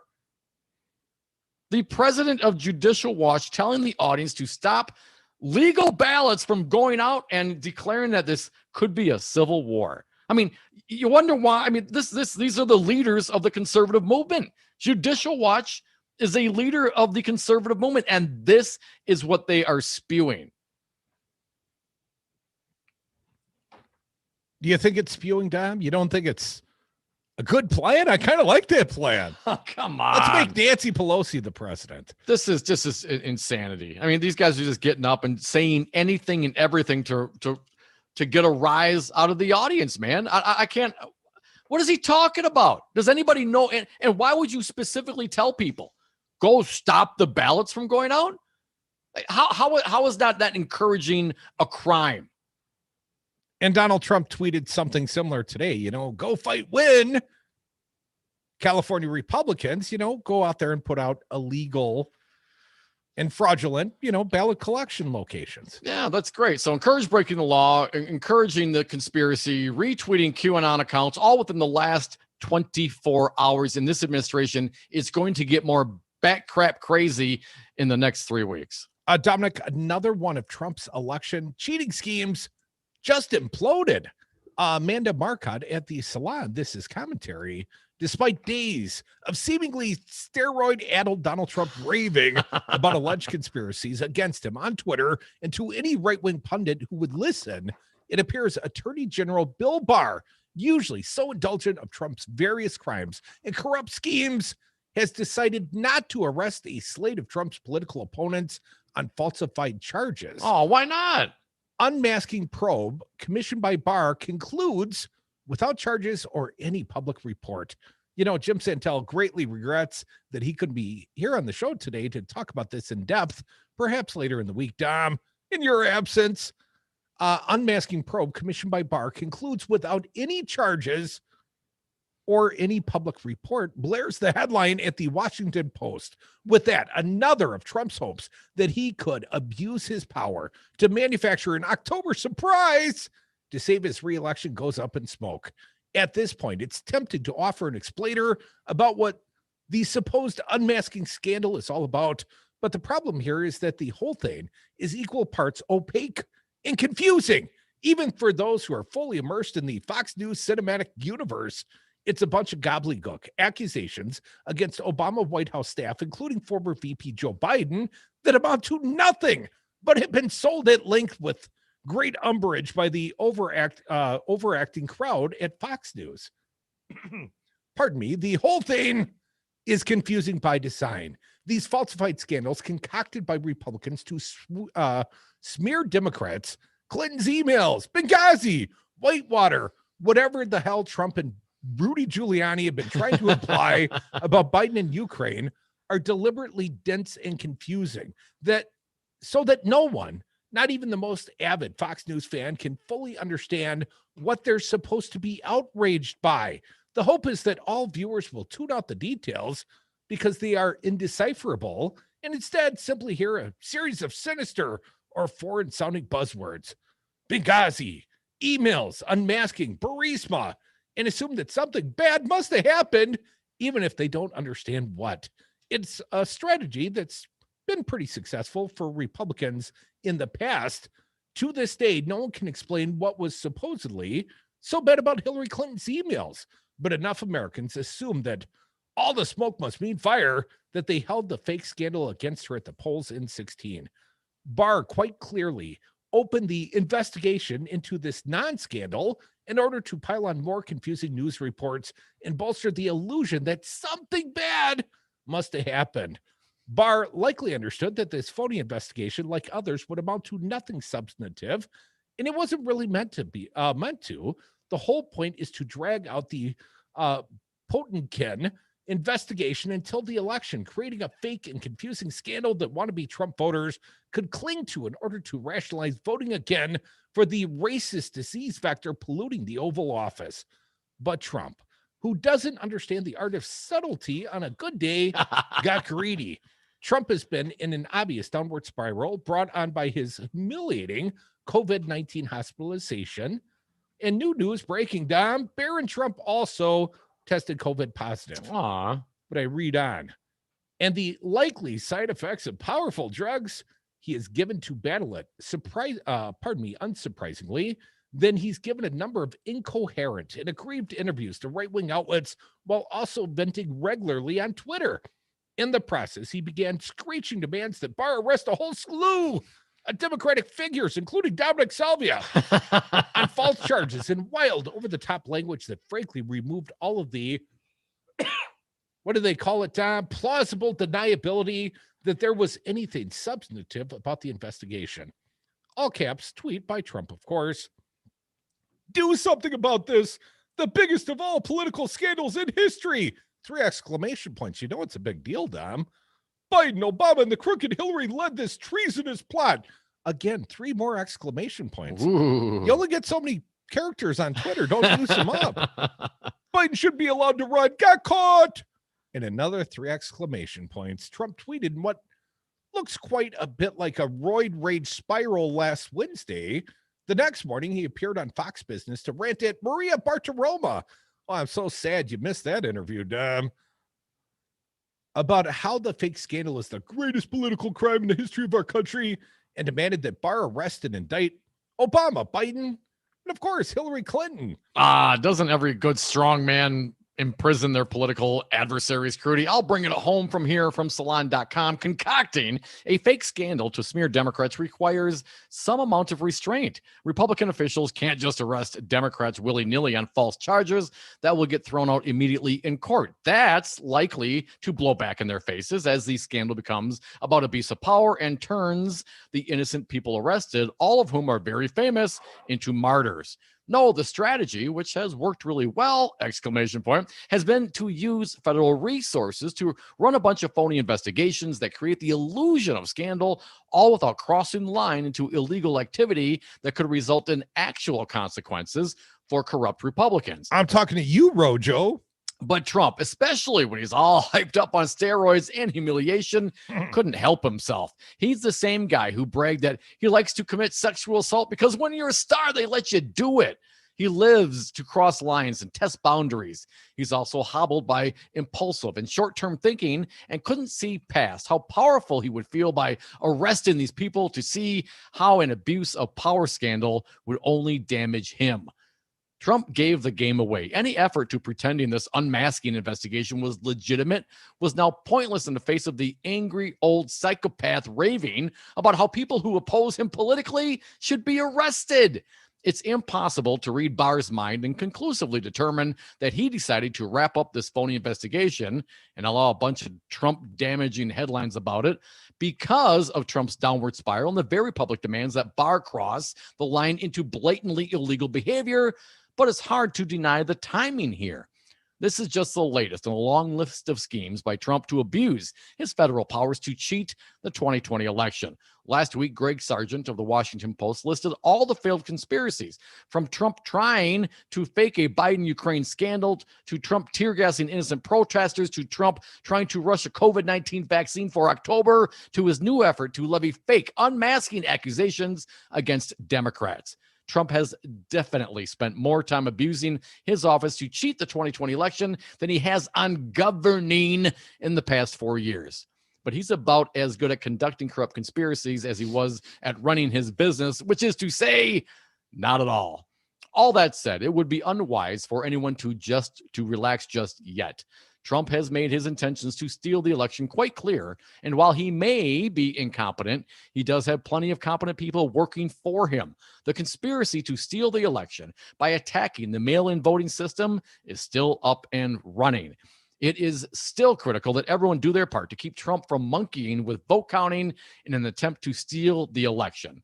Still, watching Trump's latest scheme implode is a good sign.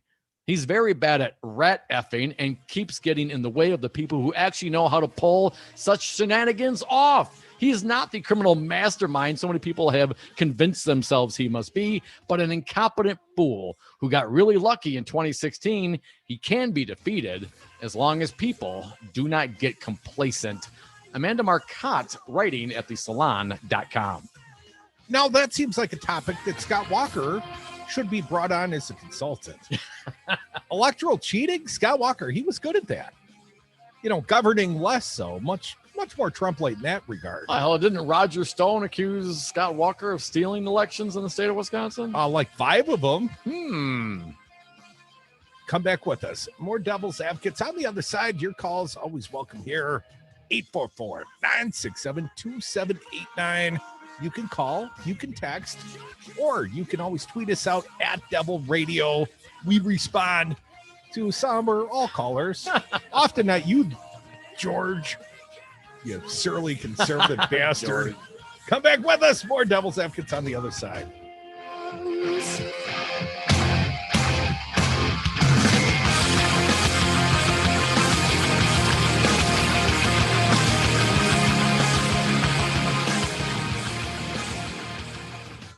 If it's possible, would you let me know, am I under investigation? Hey, well, you're going to have to take me to dinner first.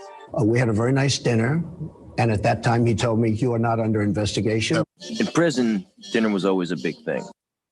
Hey, Wisconsin. We're Wisconsin. I'm a dairy farmer. I'm a bartender. Yo me escuela de enfermería. There's no doubt no one's ever experienced anything like COVID-19. Ever. But there's also no doubt we'll get through it together. So I'll sanitize surfaces. I won't touch my face. And I'll stand 6 feet apart. Look, these are little things. But they mean everything. Let's all have each other's backs. So we can all keep moving forward. And let's all be in for each other. Learn more at weareallin.wi.com. Look, I'm voting for Joe Biden for a really simple reason. He actually has a plan to stop all the pain and suffering. I'm just tired of seeing so many lives cut way too short. Worst of all, everyone knows it wouldn't be this bad if we only had a real leader in charge. I mean, seriously, ask yourself, where is Trump's plan? Where is his plan to save American lives? Where is his plan to get our economy back on track? After so many months of suffering, how does he still not have a plan? And it could take a generation for us to recover. Hundreds of thousands of jobs have been lost in Wisconsin alone. Thankfully, Joe's plan is based on science. It'll tackle the pandemic, get our economy started again, and help working families. We just can't wait 4 years for a president to take charge. We need to take action today. Go to iwillvote.com to register to vote and request an absentee ballot. Remember, iwillvote.com. That's all it takes to vote from home safely and securely. It's quick, it's easy. You can do it right now. I'm Joe Biden, candidate for president, and I approve this message. Paid for by Biden for president. Hey folks, this is Patrick, one of the owners of Pegasus Games. For 40 years, Pegasus has been a home for the gaming community. And through these times, our community has remained strong and connected, both online and safely at home. While you've been away, we've been hard at work updating our game room and inventory, and we can't wait to invite you home. For now, stop by the store during our reduced hours from noon to 6. Walk-ins welcome, or curbside pickup available over the phone or online at pegasusgames.com. Pegasus Games, home to games you never outgrow. You're listening to Devil Radio 92.7 and WTTN 1580 AM. And that's pretty cool.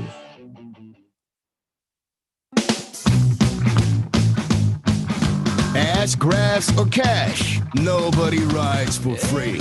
Dom and Crute are the devil's advocates. And we are back. Thank you for listening to the Devil's Advocates Radio Show. You can be part of this fine program. Pick up the phone and dial us up toll free at 844-967-2789. Dominic, another note, perhaps not a show note, but at 420 today at the Wisconsin State Capitol, there will be a smokeout to honor the recently departed Mark Kelderman. He was a cannabis activist in the state of Wisconsin, well known to you and I and lots of the people in our audience now. Yep. And he passed recently, and there's going to be some smoking going on at the Wisconsin State Capitol about 420 today. So if you were a friend of Mark, and we would both count ourselves in that column, Dom, unfortunately, we'll be on the radio, but, we'll have a 420 break. We'll do our best domestically if we have to. And Dom, we started the show by talking about another pumpkin spice nothing burger from Ron Johnson, right? Yes. This newest October surprise that is not a whole lot of anything. And the supposed computer, this Biden stickered MacBook Pro that the, computer repair guy in Delaware just happened to look through a couple years later. The anonymous, don't know who the owner is, never picked it up computer. Well, Dom, apparently that Delaware computer guy, the Geek Squad guy, he's done an interview, and the Daily Beast is reporting, man who reportedly gave Hunter's laptop to Rudy speaks out in a bizarre interview. On Wednesday morning, the New York Post published a story alleging that Hunter Biden dropped off a laptop at a Delaware computer store for repair, and that the device contained nefarious emails and photos. How convenient. The item was immediately viewed with suspicion, both for the timing of it coming less than 3 weeks before the elections and the path the laptop supposedly took. The Post said that before turning over the gear, the owner of the computer repair shop made a copy of the hard drive and later gave it to former Mayor Rudy Giuliani's lawyer, Robert Costello. The story alleged that the Biden son was setting up a meeting between a top executive at a Ukrainian energy firm on which he served and his father, who was then the vice president. The Biden campaign has said no such meeting was scheduled. Joe does keep a calendar. If he was in the Ukraine, people might notice. On Wednesday afternoon, a group of reporters, among them a journalist for the Daily Beast, spoke with the owner of the shop, a man named John Paul Isaac, who lives in Wilmington, Delaware. They do provide audio, Dom, but it's nearly an hour long. We don't have that kind of time. But a little of the Q&A is reported here in the article. Isaac appeared nervous throughout several times. He said he was scared for his life and for the lives of those who he loved. He appeared to not have a grasp on the timeline of the laptop arriving at his shop and its disappearance from it. He also said that the impeachment of President Trump was a sham. Social media postings indicate that Isaac is an avid Trump supporter and voted for him in the 2016 election. Isaac said that he had a medical condition that prevented him from actually seeing who dropped off the laptop. Why, you had a mask on? I don't know what that would be. I'm not clear. So how, if you can't see who drops off something because of a medical condition, how can you see to work on a computer? Well, good question. He's got cheater readers like you. But he believed bastard.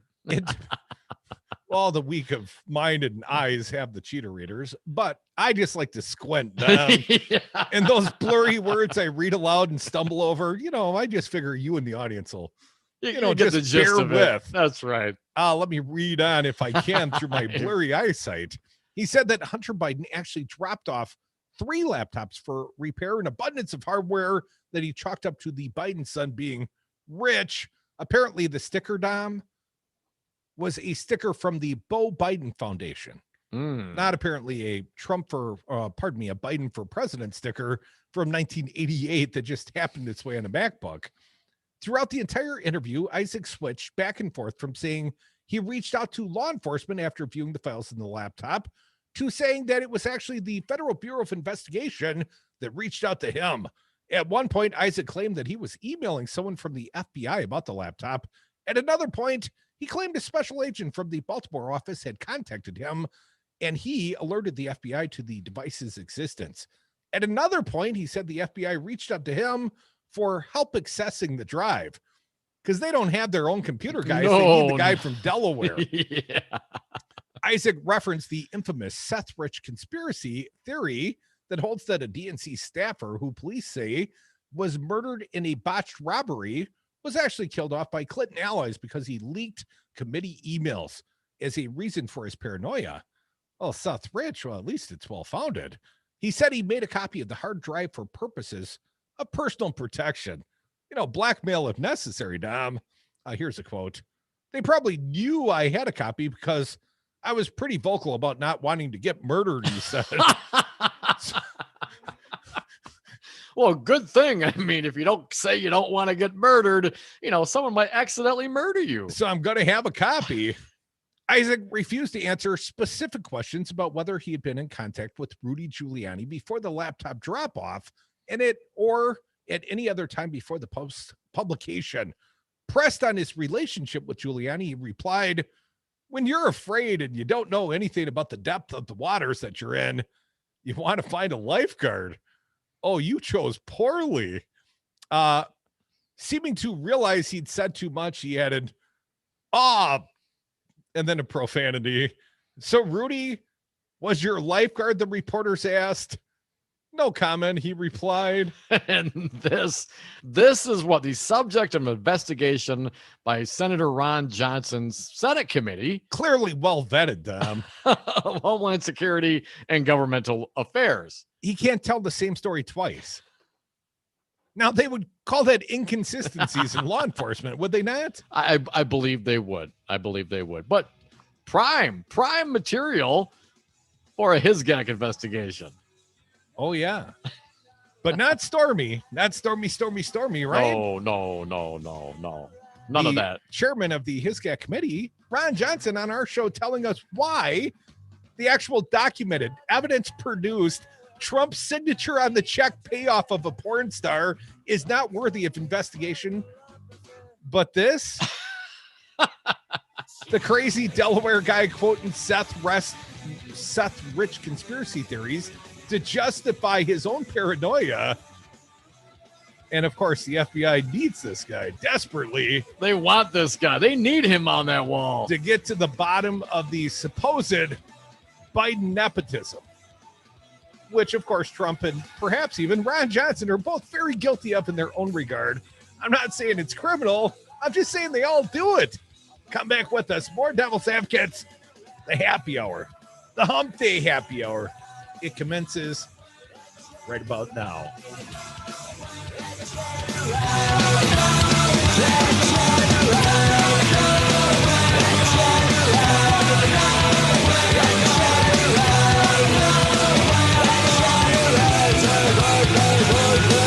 I want to know where is the server.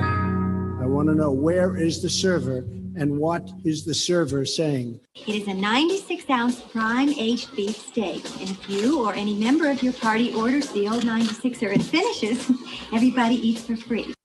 It's time to do it because we're very high.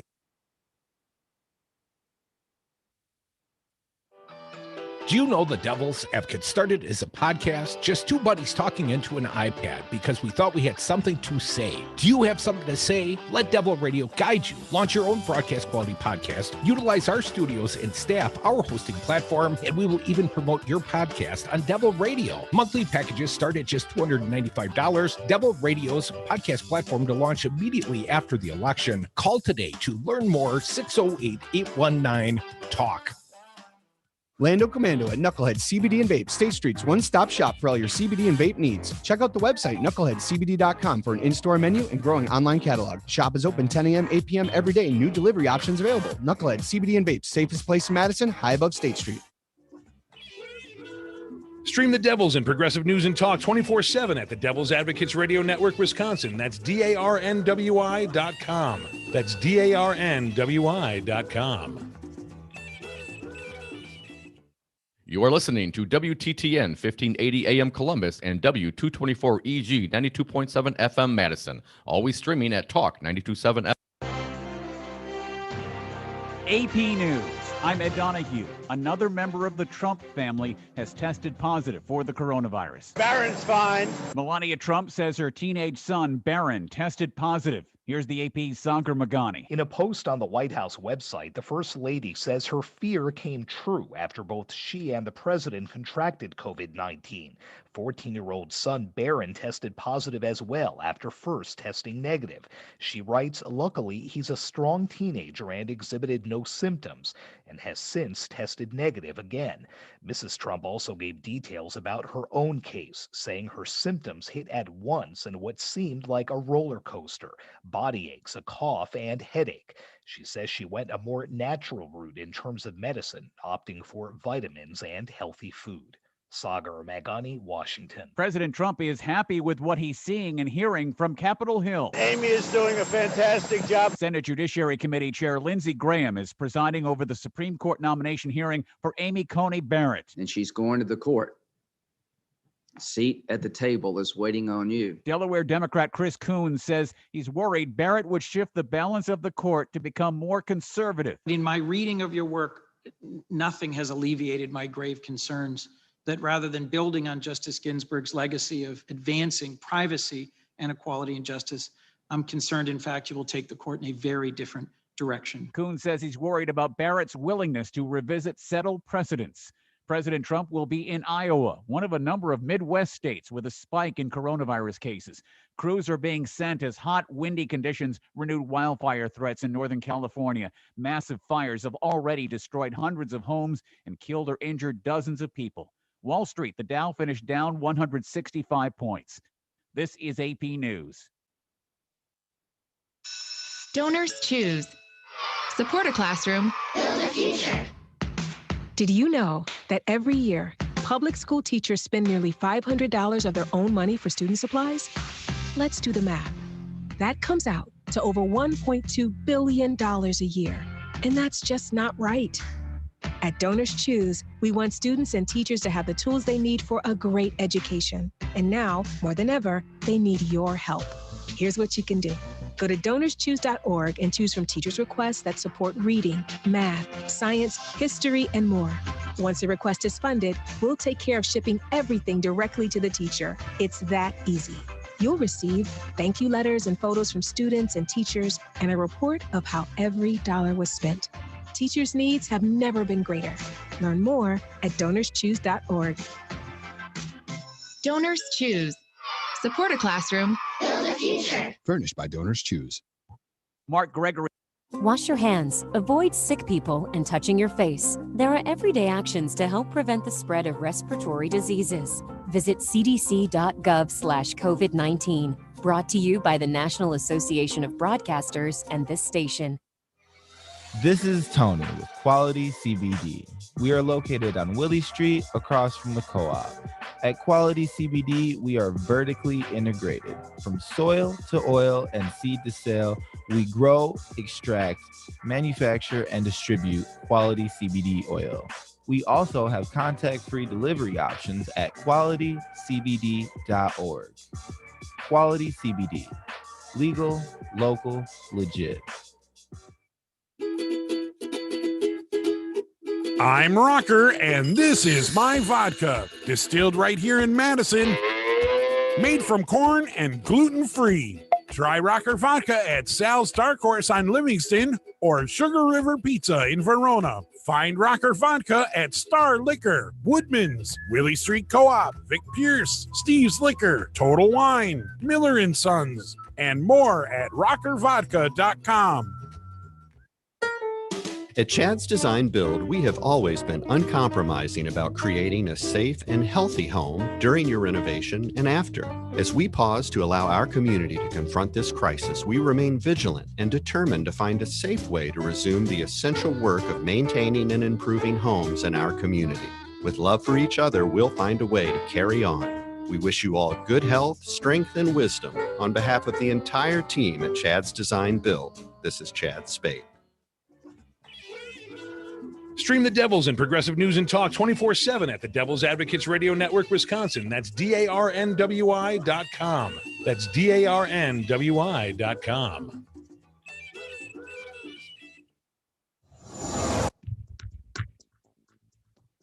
For Devil Radio 92.7 FM and WTTN 1580 AM, I'm Luke Mathers with your headlines for Wednesday, October 14th. Supreme Court allows Trump administration to end census count. The Supreme Court has cleared the Trump administration to proceed with its plan to end the 2020 census early, blocking a lower court order that required the government to continue with the count as originally planned through October 31st. President Trump to hold Janesville rally at Southern Wisconsin Regional Airport. According to the Trump campaign website, those in attendance will be given a temperature check, access to hand sanitizer, and masks, which attendees will be instructed to wear. Mostly cloudy forecast for the area today with a slight chance of rain throughout the morning. High today of 69 degrees, low of 42 degrees. You're listening to Devil Radio, 92.7 FM and WTTN 1580 AM.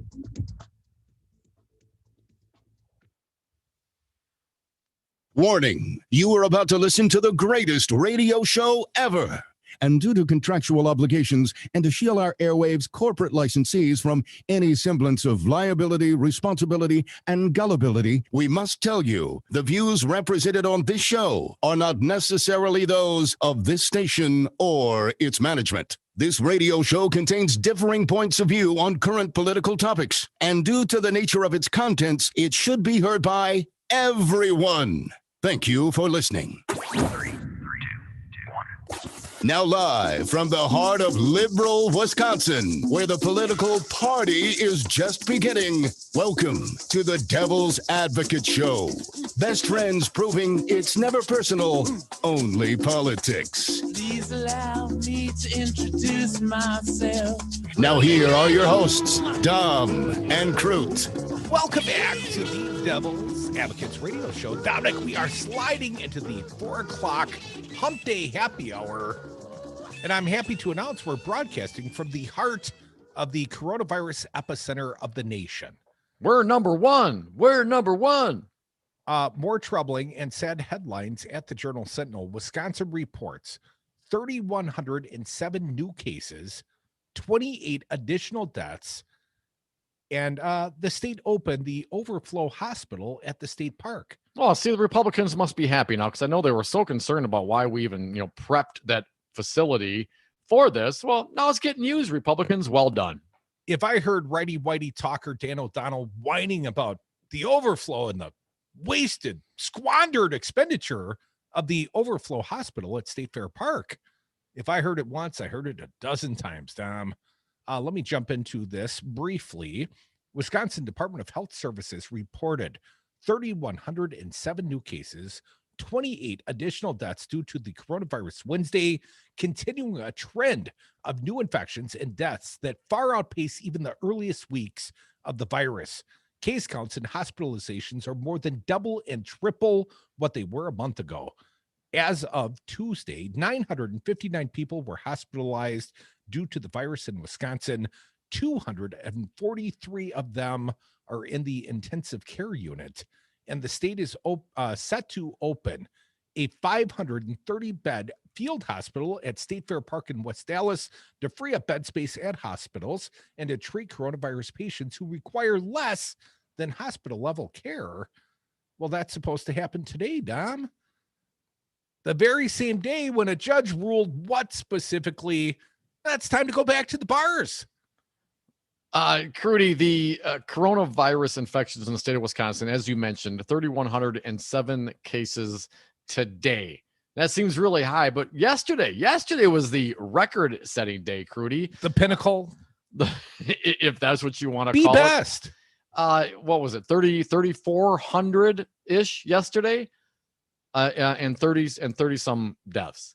So yeah, this is not a great time for the Tavern League to sue the Evers administration over capacity limits, Crudy. This also came down yesterday. The governor's emergency order, again from the Milwaukee Journal-Sentinel, Molly Beck reporting, the emergency order seeks to reduce public interaction to curb the spread of the coronavirus by capping customers to 25% of the establishment's capacity limit, which is a de facto closure, the Tavern League of Wisconsin argues. My members are good people. They're hardworking. They care about their community. They care about their employees. Tavern League lobbyist Scott Stenger said they are seeing generations of their businesses wiped away. The lawsuit was filed Tuesday in Sawyer County, seeking to immediately block the enforcement of the latest health emergency order on the grounds it was not implemented through the process known as rulemaking. The plaintiffs, the Flambeau Forest Inn in the Village of Winter and the Sawyer County Tavern League and the statewide Tavern League, are asking a judge to block enforcement of the order within hours of the lawsuit's filing. In response, Evers' spokeswoman said the order is consistent with the Wisconsin Supreme Court's ruling earlier this year, and we continue to ask everyone to do their part to prevent the spread of this virus by staying home, limiting travel and gatherings, and wearing face coverings whenever in public. So that was yesterday. Now, Dominic, wasn't it the Tavern League that tweeted out, go to the bar immediately after the Wisconsin Supreme Court and the conservative bloc thereof overturned Tony Evers' safer at home orders?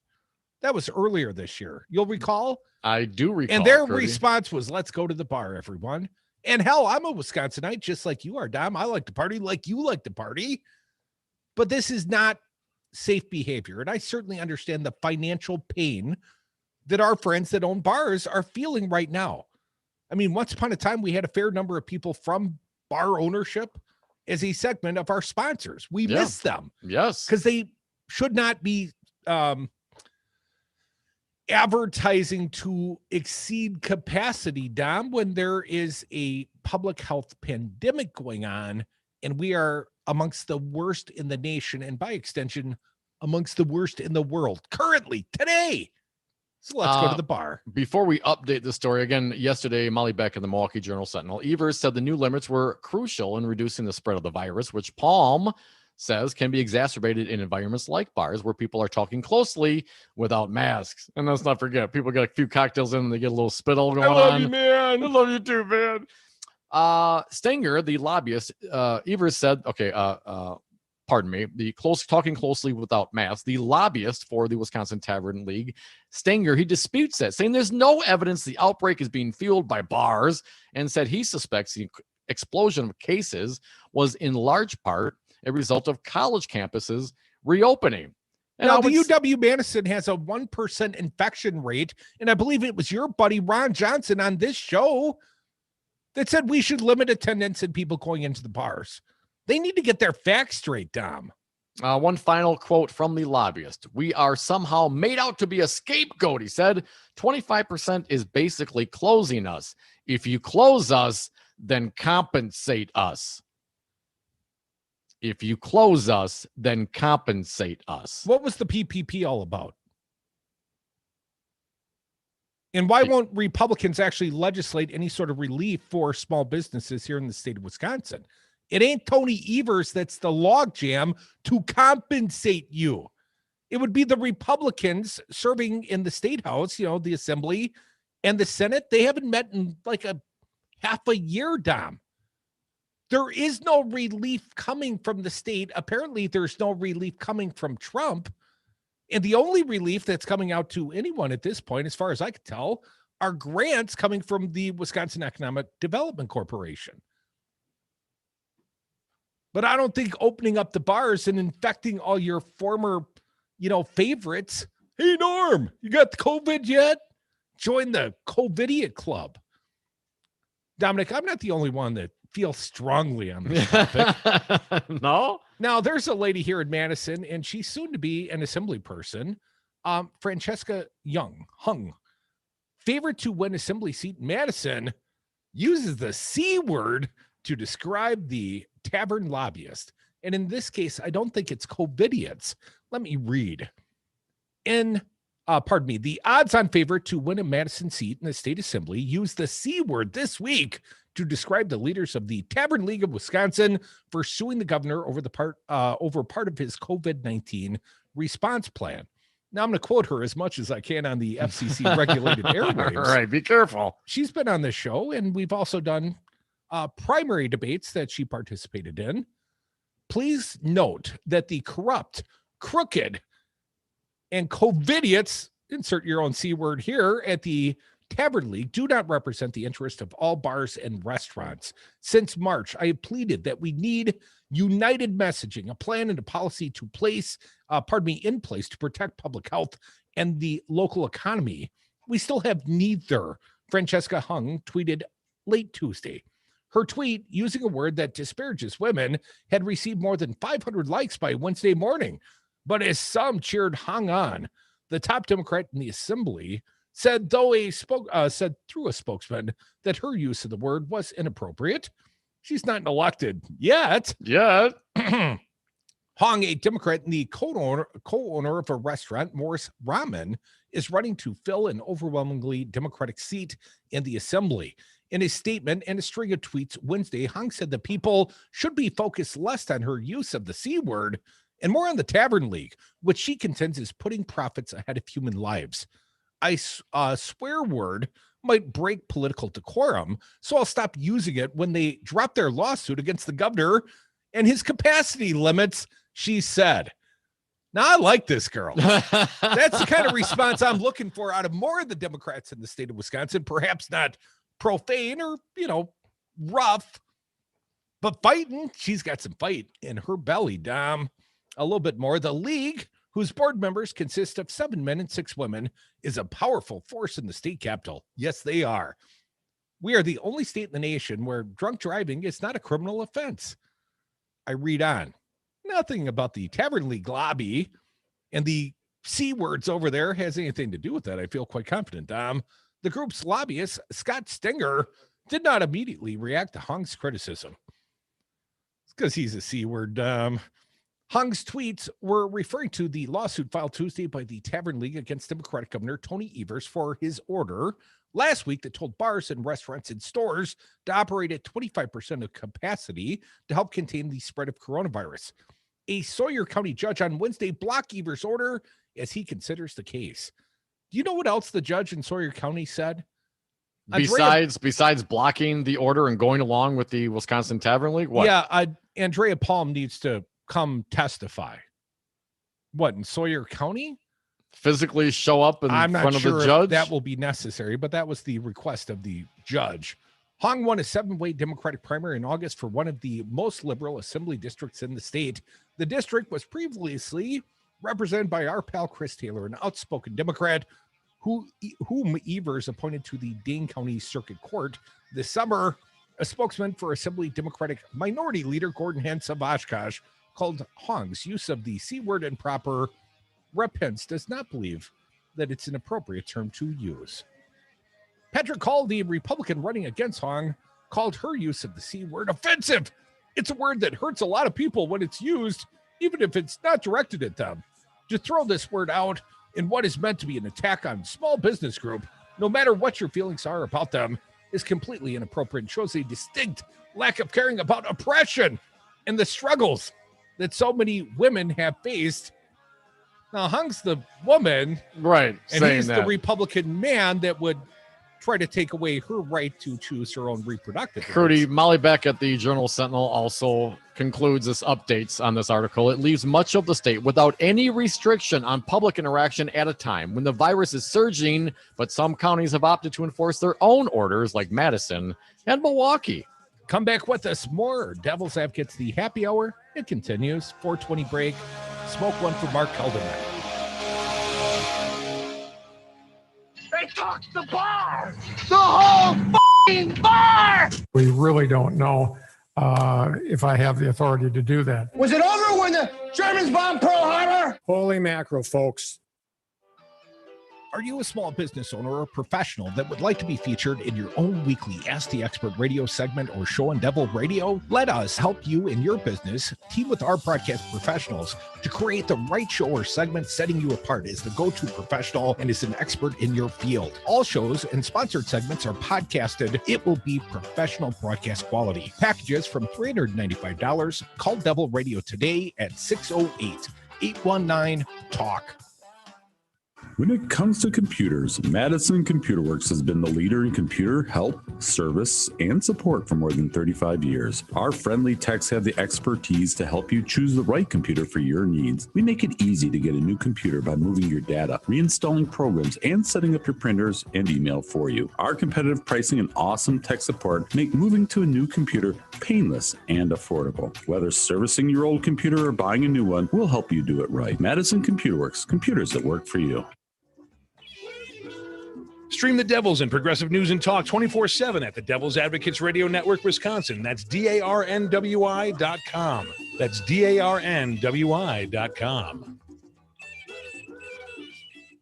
The Lazy Wolf Lounge is Madison's East Side place for friends and family. Whether it's for lunch or dinner, you know you're in for a tasty treat. Awesome apps, burgers, pizza, and the best fish fry in Madison. And join us to cheer on the green and gold with 50-cent wings, beer bucket specials, and free Jell-O shots with every Green Bay touchdown. Plenty of TVs inside or out on the patio. The Lazy Wolf Lounge, 1617 North Stoughton Road, and online at lazyolflounge.com.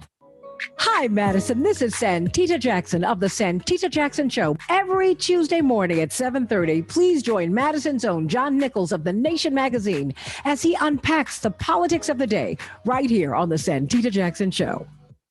Kofefe, hamburgers, smocking gun. Tired of trying to decode the tweeter-in-chief? Make sure you follow the greatest radio station ever, at Devil Radio.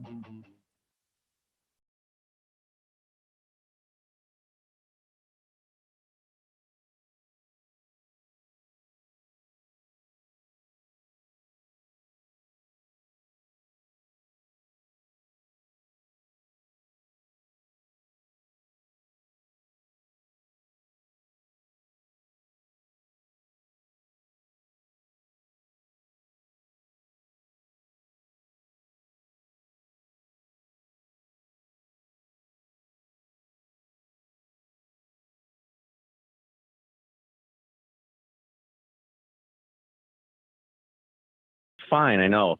I've frequented a few bars in my years. So I just want to mention this, that, you know, the Tavern League is going backwards. There's bars out here in Milwaukee that have been forced to adapt to change and bar stuff, and then have been able to deal with it and actually look good while doing it because, hey, I'm going here. We're trying to keep our customers safe. We're trying to take money. We might not make as much money, but we're going to try to do this. Those bars are good. And those bars in Madison and Milwaukee, you know, anyone listening here, if you're a bar owner, I would suggest you stop being part of the Tavern League and the other leagues and form your own league, like whatever it's called. I don't know, the New Tavern League of Wisconsin. That's a good one. Do you remember? And put in your own things so you're not giving these idiots your money who don't care about the lives of people and your customers. Because you as a bar, your number one thing is public health. You're at the forefront. I'm not sure that bar owners see themselves as the arbiters of public health, something about the over-serving of many of their patrons. You know, they called them the regulars. I'm not saying that. Well, go ahead. You go. Oh, no, I'm just saying that, okay, maybe ones that don't serve food, but especially the ones that do serve food, it's public health related. And yeah, but Jake, did you see Roadhouse, Jake? Oh yeah, Roadhouse. Yeah, of course, Roadhouse. But my point is Roadhouse. They're going to have. I guarantee you that the Tavern League is going to make it harder for people to get distribution to their place. That's right. They're going to send in a bunch of dudes with overalls to go and smash all their liquor. Well, and Jake, that's right. Hey, thanks for the call, Jake. Do appreciate it. 844-967-2789. And I wonder what the Tavern League's position is on legal, taxed, and regulated marijuana in the state of Wisconsin. Oh, they don't like that. Yeah, right. So, but that aside, I know many bar owners that are not, and restaurant owners that are not part of the Tavern League that object to this. And I know specifically in the city of Milwaukee, you have to have a plan of action for winter submitted to the health department, to the city. I'm not clear on what the department is, and to show and identify how you're going to deal with serving your clients safely. I mean, that's really what this is about, is how do you do it safely? And for the Tavern League to come out and essentially say, well, compensate us if you want us to do this. And in some regards, I get that, man. I'm down. But you better talk to the Republicans. You better talk to somebody else other than Tony Evers. And when you put it like that, it seems very hostage-y to me. I don't think you're doing yourselves any favors. If I said that, they'd call me some sort of liberal extortionist. Right. 844-967-2789. They might be accurate, but that's what they'd call me. Dick from Madison, you're next. Welcome, sir. Hello, Dick. Hey, guys. I'm getting kind of hard of hearing in my older age. Was that a law firm, Abbott and Costello, that Rudy Giuliani is hooked up with? Could be. No. Costello was definitely the attorney representing Rudy, who also is an attorney. I don't know who's on second. Yeah, and none of them knows who's on second. And, with everything that's going on with Trump, I actually thought that Lee Atwater was dead. But, they probably are still down with, there wasn't a moon landing. That happened in Hollywood, right? Yeah. That's what they'll say. I mean, I'm surprised Trump isn't tweeting that out today. Well, that'll be next. But something I read this past weekend in the New York Times, I know, the failing New York Times, that we will be at, by the first of the year, the number of deaths in all of World War II incurred by the United States at 371,000. So we'll be in that area by then. Isn't that something? Isn't that something to aspire to? And now they're saying, so that would mean we're going to have another 150,000 people die between now and then. Yep. I did a little bit of, okay. And now they're saying that if mask wearing was at 95%, we could save 100,000 people between now and the first of the year. But that's not going to happen. You've got this 35 to 40% that I want my freedom, and I'm going to have it at the cost of everybody. Well, Dick, I would not have anyone over for Thanksgiving, and I would stay out of the bars, and I would continue wearing my mask. And my mask, I'm not saying it inoculates me. It doesn't make me immune from the COVID, but it makes the likelihood that I'm going to get a high dose of COVID substantially lower. And the probability is I'm not going to get a fatal dose of COVID, especially if I'm not hanging out in a bar packed to the gills, listening to some country music on a Friday night. Oh, come on. It's not just the country music. And thank you for the call, Dick. You know what's going on around here? It's the Packers, man. Why do you think Brown County has this explosion? Why do you think the Fox Valley has this explosion? Man, people love their Packers. People love to drink. And, as far as a lot of people are concerned, there is no worry. It's everybody else's problem, not mine. Yeah, but those aren't the regular people. Not the regular people? Well, isn't that what Patience Rogan says? Oh, yeah, those are the brown people. Yeah, when it first started out with all the meatpacking. The meatpacking, yep. But now that the Fox Valley has basically got the highest COVID in the world, I mean, you can't go to a Packer game, not even on the gold package. Nope, no Packer games. So while I agree we are all Packer fans, you got to be a special sort to feel like you can't enjoy the game unless you're in a bar. I mean, I enjoy a bar like the next guy. But maybe more so. But come on. We need to have some logical reality here. Tony Evers asking, hey, Boss Fitzgerald, you got a plan? Let's get a plan. Let's talk about that and your calls continuing. 844-967-2789.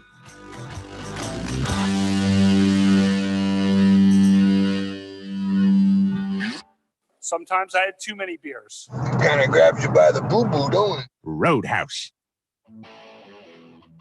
From Columbus to Fox Lake, Devil Radio on WTTN 1580 AM is essential radio to get you through your day. There are everyday actions to help prevent the spread of respiratory diseases. Wash your hands. Avoid close contact with people who are sick. Avoid touching your eyes, nose, and mouth. Stay home when you are sick. Cover your cough or sneeze. Clean and disinfect frequently touched objects with household cleaning spray.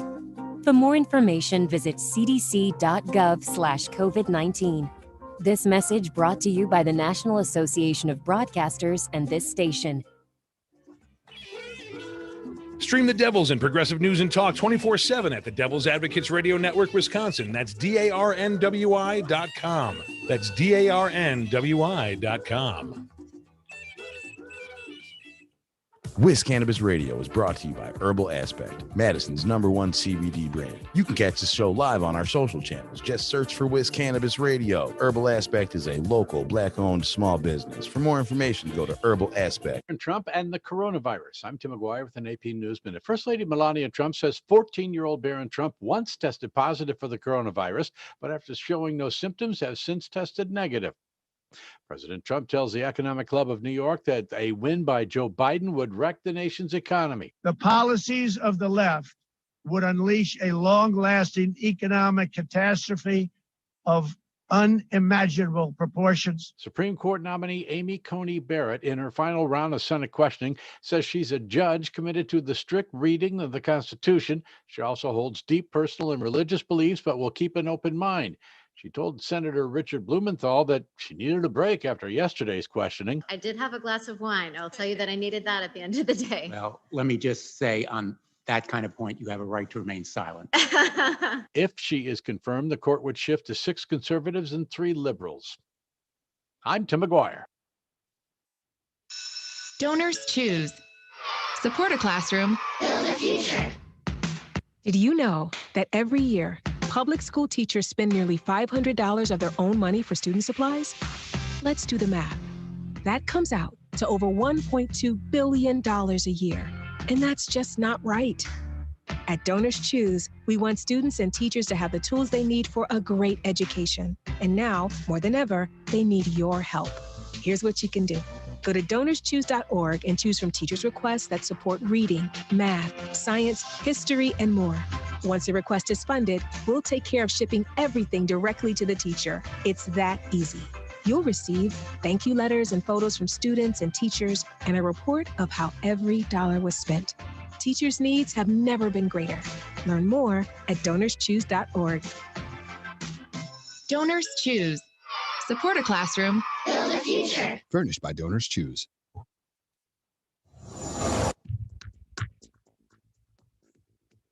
For Devil Radio, 92.7 FM and WTTN 1580 AM. I'm Luke Mathers with your headlines for Wednesday, October 14th. Wisconsin surpasses 1,500 coronavirus deaths, reports more than 3,200 new cases in worst day of pandemic yet. The State Department of Health Services reported on Tuesday 3,279 new cases and 34 deaths due to the coronavirus, both measures the highest of the pandemic. The state crossed the grim threshold of 1,500 total deaths and reported its highest ever average of new cases, 2,727 a day over the last 7 days. Wisconsin has reported more positive tests in the 6 weeks since September 1st than it did in all of the first 8 months of the year. You're listening to Devil Radio, 92.7 FM and WTTN 1580 AM.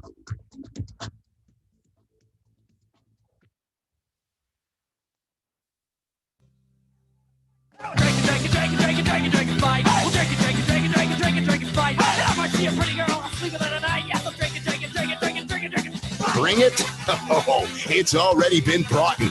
Tom and Krutz are the Devil's Advocates. Welcome back to the Devil's Advocates radio show, the happy hour. It continues with the Dropkick Murphys. And I don't know if you know this, Dominic. Yeah. But they literally hate Scott Walker. I do know that. They were not fond of him using their music at the Freedom Summit in Iowa last cycle. Well, fortunately, that wasn't a long-term problem for either Scott Walker or the Dropkick Murphys. Dom, I've got some more angst out there in the world to share with the audience, and we'll get back to them on the phones at 844-967-2789. Tony, you're next. Just be patient. Molly Beck, the headline at the Journal Sentinel. I shouldn't be here. Oshkosh bar owner in ICU with COVID-19, angry with Trump over out-of-control pandemic. Let me read from this article. Mark Schultz has been hit on both sides of this pandemic. After 6 months, it was his Oshkosh bar and restaurant, both of which are closed for now after being hammered under state coronavirus restrictions. Now it's Schultz himself, infected with COVID-19, lying in a hospital intensive care unit, laboring to breathe, unsure of when or whether he'll go home. I don't want to worry much about me, but I got a 10-year-old son and my fiance. That's all I care about, he said through tears. My family is all at home. They're all worried about me. I don't want them to worry about me. As he spoke by phone, he struggled with short breaths and was interrupted at times by fits of coughs. I don't want them to go through this, he told the Milwaukee Journal Sentinel. I hope I get to go home. Schultz, 64, is the co-owner of Obelio's, a bar in Oshkosh that is beloved by a city that now has the highest rate of COVID-19 infection in the country, according to a New York Times analysis. At Oblio's, thank you. Schultz said he has 3 simple rules before people can belly up to the bar. Don't talk about politics, don't talk about religion, and don't talk about Dominic's wife. Now, as he receives oxygen from a machine, Schultz says he has been pushed to break that first rule by President Donald Trump. I just want to punch him, Schultz said. I always had to keep my politics to myself, but from where I'm sitting now, those days are over. I shouldn't be here. Trump, he said, should have been more upfront with the public from the beginning about the dangers of the coronavirus, should have acted quicker, promoted wearing face masks. If he had, Schultz believes maybe the pandemic would not have struck his community so hard, might not have wound up at his door. Schultz says he started to feel sick last Friday, the same day the White House revealed Trump tested positive for the COVID-19. On Monday, Trump told Americans, don't be afraid of the COVID. On Tuesday, Schultz checked into the hospital. I'm just frustrated with the president, the nonchalantness of this virus. They should be afraid. It's nothing to mess with. A little bit more from Schultz. Schultz thinks it's likely he and his fiancée, Sandy, caught the virus from his business partner, but he hopes, God willing, it hasn't been passed to his 10-year-old son, who hasn't received his test results yet. I couldn't breathe anymore, Schultz said about his decision to go to the hospital. I couldn't breathe. I had a fever. I had aches and pains. I had headaches. I never get headaches. And the tightness in my chest. After arriving at the hospital Tuesday, doctors told Schultz he had developed double pneumonia, affecting both of his lungs. He is now in a negative pressure ICU room receiving supplemental oxygen. At times, Schultz lies on his stomach to help reduce the symptoms and blows into a machine to exercise his lungs. He tries to go without oxygen, but when he does, alarms attached to the blood oxygen monitoring, then the tubes must go back into his nose. He says he's barely slept in 5 days. I cough or I get the sweats and the chills, Schultz said Thursday. I just get these hot flashes. I stay hot for hours. Then last night, when my oxygen thing went off, I couldn't get warm. I couldn't get enough covers on me. Thursday was the worst night. I just can't get sleep. He said Friday, if you can't breathe, you can't sleep. Schultz is on steroids, Tylenol, and blood thinners. He said his oxygen has been more than doubled, and if he continues to need more, his doctor is going to try experimental treatment, including the Ebola drug remdesivir and the convalescent plasma therapy. Schultz spoke to the Journal Sentinel reporter during what he calls a good spell, coughing hard a few times, but generally able to chat. This lasts for about an hour, he said. It comes and goes, and when it comes back, it hits you hard. I'm just kind of floating along, Schultz said. The docs say that's better than going the other way. A little more here, courtesy from Molly Beck and the Journal Sentinel. Schultz is documenting his time in the hospital through a series of videos taken by phone and shared on YouTube. They're titled, COVID-19 ramblings of a pissed off Armenian. The first begins with this message aimed at his fiancée. Sandra Jean, I don't know if I'm going to make it. He takes a few breaths. This S is real. I want people to know that. The videos are part diary, part therapy. Schultz airs his grievances against the president and calls on viewers to support efforts to eliminate racial discrimination and the Black Lives Matter movement. Especially, he calls on them to take the threat of the virus seriously. You got to wear masks. You got to social distance. You've got to wash your hands. You've got to sanitize. You have to follow the rules. They're very simple. Schultz's newfound activism does not appear partisan, just angry. In March, he hosted an event for Axios co-founder and Oshkosh native Jim Vandehei for a taped interview with Donald Trump Jr., but stayed in the back. I wouldn't have done it for anyone else, he said of Vandehei. I don't like playing politics. Schultz backs Governor Tony Evers' mask mandate, but doesn't agree with his order to require restaurants and bars like his to limit customers to 25% of their capacity. Schultz said business at both his bar and restaurant is down 60%. Another quote from Schultz. These people do not have a concept of running a business. It's unbelievably hard right now. You're trying to keep people employed, and now I got 2 places that are closed. These people are out of work right now. They've got families. Schultz said Evers' orders are suggesting to the public that the problem is within the service industry. Another quote, they put too much blame on bars or restaurants, but Schultz also wants people to follow the safety rules put forward by Evers and public health experts. You've got to follow their guidelines. People have to feel comfortable going out. I don't blame anybody for not going out. I kind of commend it. It's being safe. Schultz, the Oshkosh bar owner, struggling right now with COVID-19.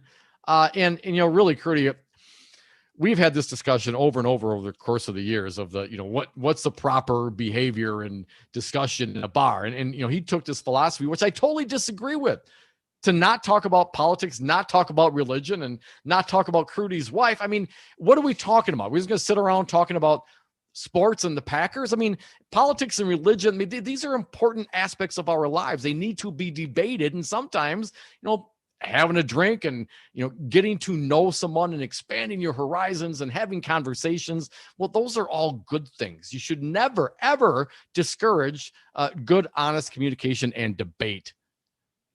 Dom, I always wonder when you're going to get drunk enough to find God. There's not enough alcohol in the world, man. Or at least find yourself praying to the porcelain god. It's been years, thankfully. I miss my brother in Les Mis because I was up all night long discussing gun control. And what kept you up all night long last night, fella? That was a Zoom call with one of the people involved in that exact conversation about gun control. 844-967-2789. Stay up too late talking to the devil's advocates. Tony from Portland. Welcome, sir. What do you got for us? Hey, Tony. I don't even know what I have at this point. I mean, I called up to talk smack about the bar lobby, and you guys start off with a Casey Kasem dog dying, and I got to follow that. A kid dying. I mean, I don't even know what to say at this point, man. I really don't. I called up to talk smack about the bar closings in Kenosha when they changed over from 18 to 21, and you got a bar closed on every corner. You guys start off with a kid dying. I got nothing, man. Have a nice day. Thanks, Tony.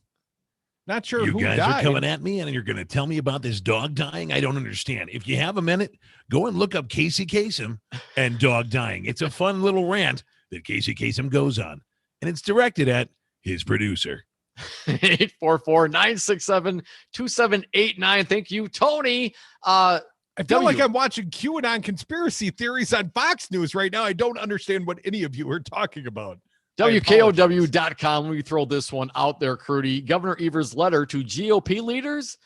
What's your plan to respond to the pandemic? They got a plan for a plan, don't they, Dom? I think there's a plan for a plan, or at a minimum, a plan for a plan for a plan. Governor Tony Evers is willing to meet with Republican leaders to discuss their opposition to his emergency orders aimed to prevent the spread of COVID-19, but asks them in a 3-page letter to be prepared to bring ideas, feedback, and their own plan to address this pandemic. A quote from the letter. given it has been 180 days since the legislature last passed a bill, and that you have repeatedly, through costly litigation and your public comments, expressed opposition to nearly every action my administration has taken to prevent the spread of COVID-19, I am eager to ensure our meeting is productive, Evers wrote in a letter to Assembly Speaker Robin Vos and Senate Majority Leader Scott Fitzgerald. Vos and Fitzgerald asked Evers for a meeting last week after he issued the emergency order limiting capacity to no more than 25%. Now we know a judge has struck that down. In the letter, Evers also asked GOP leaders to withdraw their support to strike the statewide mask order, which faces an appeal from conservative group after a judge denied a temporary injunction, keeping the statewide mask mandate in place for now. Republicans can also vote down the mask order in the legislature, but many have backed off the idea as the election nears. State Senator Van Wangard told Milwaukee Journal Sentinel the Senate would strike down the order after the election, saying it be sure to happen. Strike down the order after the election. Evers said he was troubled to read Wangard's comments and hoped that they weren't true. Evers stressed in his letter he has yet to see a plan to respond to this pandemic. No such plan has ever materialized or been offered to me or the people of our state. Yeah, no kidding, Tony Evers, right on the button. No plan. I mean, this is like the WEDC talking about Foxconn. Wait, we look forward to engaging with your next plan, but please tell us the scope and the size and the investment. Please tell us what the hell you're talking about. I mean, what is it with these Republicans? And here we have Tony Evers asking the very, very same thing. We're going to have a meeting. You want to sit down? You want to hammer something out? Well, bring something to the table other than, no, we don't like that. The Van Wangard, the senator Republican you just referenced, he's also being chastised today by PolitiFact Wisconsin. Oh, really? Mostly faults his statement. No one under 20 has died of COVID-19, and it has not actually been determined yet that anyone under 20 can spread it to an older person. So his plan is predicated on what? Mostly false statement. They're not basing it on science. They're basing it on whatever they make up. And let's not forget, Republicans have been downplaying this pandemic, be it Mark Line, be it Van Wangard, or be it a number of them. They don't care so much whether or not you get the facts or protect yourself, as long as they can go to the bar and, of course, cash the checks from the tavern. They don't care if you get the facts. They don't care if you get the COVID. They don't have a plan. They could do something. They could put their name to paper, but they're going to do so after the election because it's all about the politics for them. It's all about the power for them. And damn the citizens of the state of Wisconsin, and generally damn the citizens of this country. Republicans have no plan other than community spread. That's the plan. Everybody get infected, herd mentality, as the president would say. Dominic, one other quick headline as we go to break here. One last segment for your phone calls, 844-967-2789. If you're a drunken Wisconsinite and you're looking for a hot date, have you ever considered Birdie Chalet? Birdie Brewer. Lakefront Brewery proposes weekends at Birdie's with date night in the old Milwaukee baseball chalet. If you need to just get away and get drunk with the old lady, Wisconsin style. They rent it by the hour, Crudy? I sure hope so, but I'm only going to need it for like 4 minutes. Come back with us. We'll be right back. It won't be more than like 2 minutes. More Devil's Advocates, more for your phone calls on the other side.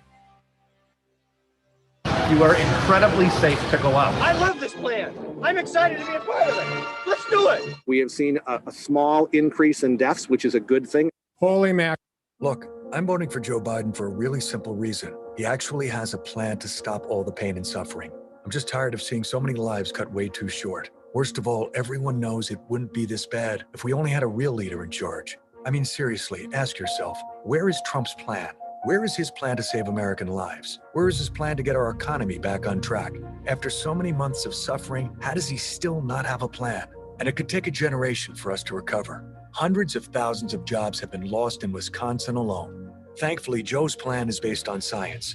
It'll tackle the pandemic, get our economy started again, and help working families. We just can't wait 4 years for a president to take charge. We need to take action today. Go to iwillvote.com to register to vote and request an absentee ballot.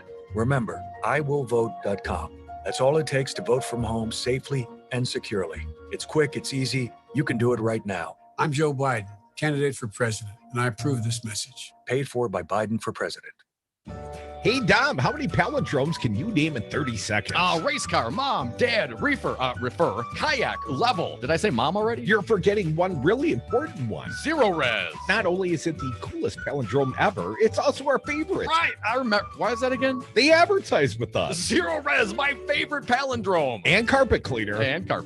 Get the best carpet cleaning ever. Schedule your carpet cleaning online at zeroresmedicine.com. Tell them the Devil's Advocate sent you. Stream the Devils and progressive news and talk 24/7 at the Devil's Advocates Radio Network, Wisconsin. That's DARNWI.com. That's DARNWI.com. Whiz Cannabis Radio is brought to you by Herbal Aspect, Madison's #1 CBD brand. You can catch the show live on our social channels. Just search for Whiz Cannabis Radio. Herbal Aspect is a local, black-owned small business. For more information, go to herbalaspect.com. WTTN 1580 AM News Talk Radio, built for the 99%, is rural Wisconsin's home for Devil Radio.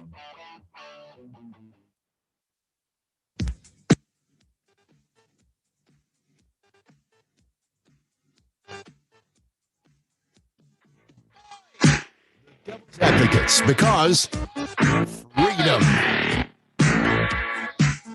And we are back. Thank you for listening to the Devil's Advocates radio show. Last segment of the day. So if you got something to say, pick up the phone. Join us right now. Toll free 844-967-2789. Don't forget, tomorrow morning on the Santita Jackson Show, approximately 7:35 a.m., Bernie Sanders joins her right here on Devil Radio 92.7. And I'll have to confirm with my pal Earl Ingram, but I believe he's got James Clyburn, the congressman that carried Joe Biden with his very capable endorsement in South Carolina, on his big show tomorrow. Nice. I'm still booking a show for tomorrow, Dom. I know you I'm are. working on it. I've got a Gold Star family I'm working on, Dom. You'll be absent, but I am working on a Gold Star family. You'll know his name. Real quick, before we get back to the callers, Lakefront Brewery thinks social distancing doesn't have to take the romance out of date night. They think it might add to it, which is why the brewery is offering date night reservations for two in Bernie Brewer's original chalet overlooking the 200-barrel fermenters in the cellar in Lakefront over on Commerce Street in Milwaukee. The vintage chalet, which used to stand in the bleachers at County Stadium, can be reserved for 90 minutes. It will include I might need a nap in there, Dom, and can be reserved for 90 minutes. Will include a flight of beer or beverage of choice, along with a heart-shaped dessert pretzel. Well, that makes the evening, Dom. Additional food and beer can be ordered from the server. Reservations are $20 and include the minimum amounts that must be spent in the chalet. Friday, Saturday, and Sunday minimums are $65. Monday through Thursday, got to spend $50 at the Bernie Chalet. By the way, Dom, reservations will be kept to a strict 90 minutes so staff can properly clean the chalet for the next couple. Bring the black light. I hope you're not doing it Trump style up in there. 844-967-2789. Going back to the I had to beat off. Oh, Connie from Madison. Welcome. Hey, Connie. Hi. Hey, I was listening to one of the last callers, and they had said that it's been, 180 days since COVID, and they've yet to meet and pass any legislation. Yeah, I think actually the letter that Governor Evers sent to Voss and Fitzgerald specifically states that they have not met in 180 days. So I was reading on the news, and they said that Wisconsin's one of the maybe less than 10 states in the country that has full-time legislation. How come they're getting paid for not doing anything? Not only are they getting paid, they're getting that sweet per diem, Connie. At least those that show up to do committee work or whatever the case may be. And if they're so eager for the Tavern League to be open and all this other stuff, I think they should be good patrons and get in there elbow to elbow with the rest of the people that like to go drink without masks. Well, the Republicans historically, the Assembly Republicans, they had drunk day at the Capitol the one time. You heard now Senator Chris Coinga? Dale Coinga, our old pal, Stretch. He got a little saucy, a little sassy Hey, Connie, on the Assembly It's really floor. radical. It's really radical, Connie. But what about these Republicans? And I get it. Okay, so you don't like what's going on, right? You have a constituency in the Tavern League, pushing back, making calls. You got a lot of people that are losing money. We understand these pressures and the situation. But have you heard any inkling of any plan or a plan for a plan or a plan for a plan for a plan from Republicans in the state of Wisconsin? Not at all. And they're following the federal Republicans, oh yeah, we got a plan for healthcare. Yep. No, they don't. They haven't had a plan since Obamacare passed, and they tried to repeal it 70 times. Yeah. So No doubt. they have No doubt. Plans. There is no They're plan. just doing what the feds do. Yeah. It's the herd immunity is the plan. I mean, that seemingly is the plan. There's articles out about right now from Donald Trump, the administration. If herd immunity is the plan, let's state that's the plan. Republicans, if that's what your plan is, herd immunity, then let's be prepared for a 1% fatality rate, maybe 2-3 million people more dead for herd immunity to occur, and at the same time in court trying to take away Obamacare, trying to eliminate pre-existing conditions, and an executive order saying everybody can have pre-existing conditions does not give everybody pre-existing conditions. It is not worth the paper it is written on. So while they embrace mass murder and the mass infection of 70 to 80% of the people in this country, they're at the same time jamming through a Supreme Court candidate that would do everything they can to overturn the ACA. That's the plan. Well, don't worry. Trump's going to give you the good drugs. Everybody gets them free at some point. Connie, thanks for calling. 844-967-2789. Tony Macaroni, you're next. Welcome, Tony. Hey, Tony. Trump playing YMCA at his rallies and then talking about kissing men. Is he sending a signal? Is he trying to recruit the LGBT community? What if Obama did this? What would his supporters be saying? Would they be as passive about it? Interesting, yeah. Well, because we're very high. The who's on first, what's on second analogy that I believe caller Dick used. My only thought is Donald Trump's trying to get to second base with some of his male rally attendees. Yeah. And, you guys tweeted last night about, I don't know if you talked about it, the Amy Coney clip of her saying about Obama putting, Garland in for Scalia as a liberal, that it's a lateral move or not, something about a lateral move, which is basically saying it's a bad move. So that's like a hypocrisy gotcha moment. I don't know if you've talked about that today, but that is devastating, hypocritical moment. Well, Tony, I'm going to bring some legal experts on later in the week, and we're going to get to more Amy Coney Barrett. Today, she wouldn't answer the question. I do understand whether or not it's okay for the president to pardon himself. Yeah, that hasn't been litigated yet. And apparently not aware that, voter intimidation is illegal. She also didn't want to get into detail on that either. I did also read headlines that in a prior ruling, she ruled that use of the N-word at the workplace does not create a hostile work environment. No. For her. Last caller of the day, Pizza Box Mike. You got about a minute, Michael. Hey, Mike. Yeah, she is just awful. I mean, it's the same, kind of like Wisconsin's Rebecca Bradley, they're on that same level. But, I feel kind of warm today. All these years we've been telling people that the Republicans are trying to kill us, and turns out they were. It just makes you feel good, doesn't it? What do you think about the young restaurateur wannabe politician using the coarse language, Michael? The C word to describe the Tavern League lobbyist. They said Clinton? Come on, everybody knows you can't find her Clinton.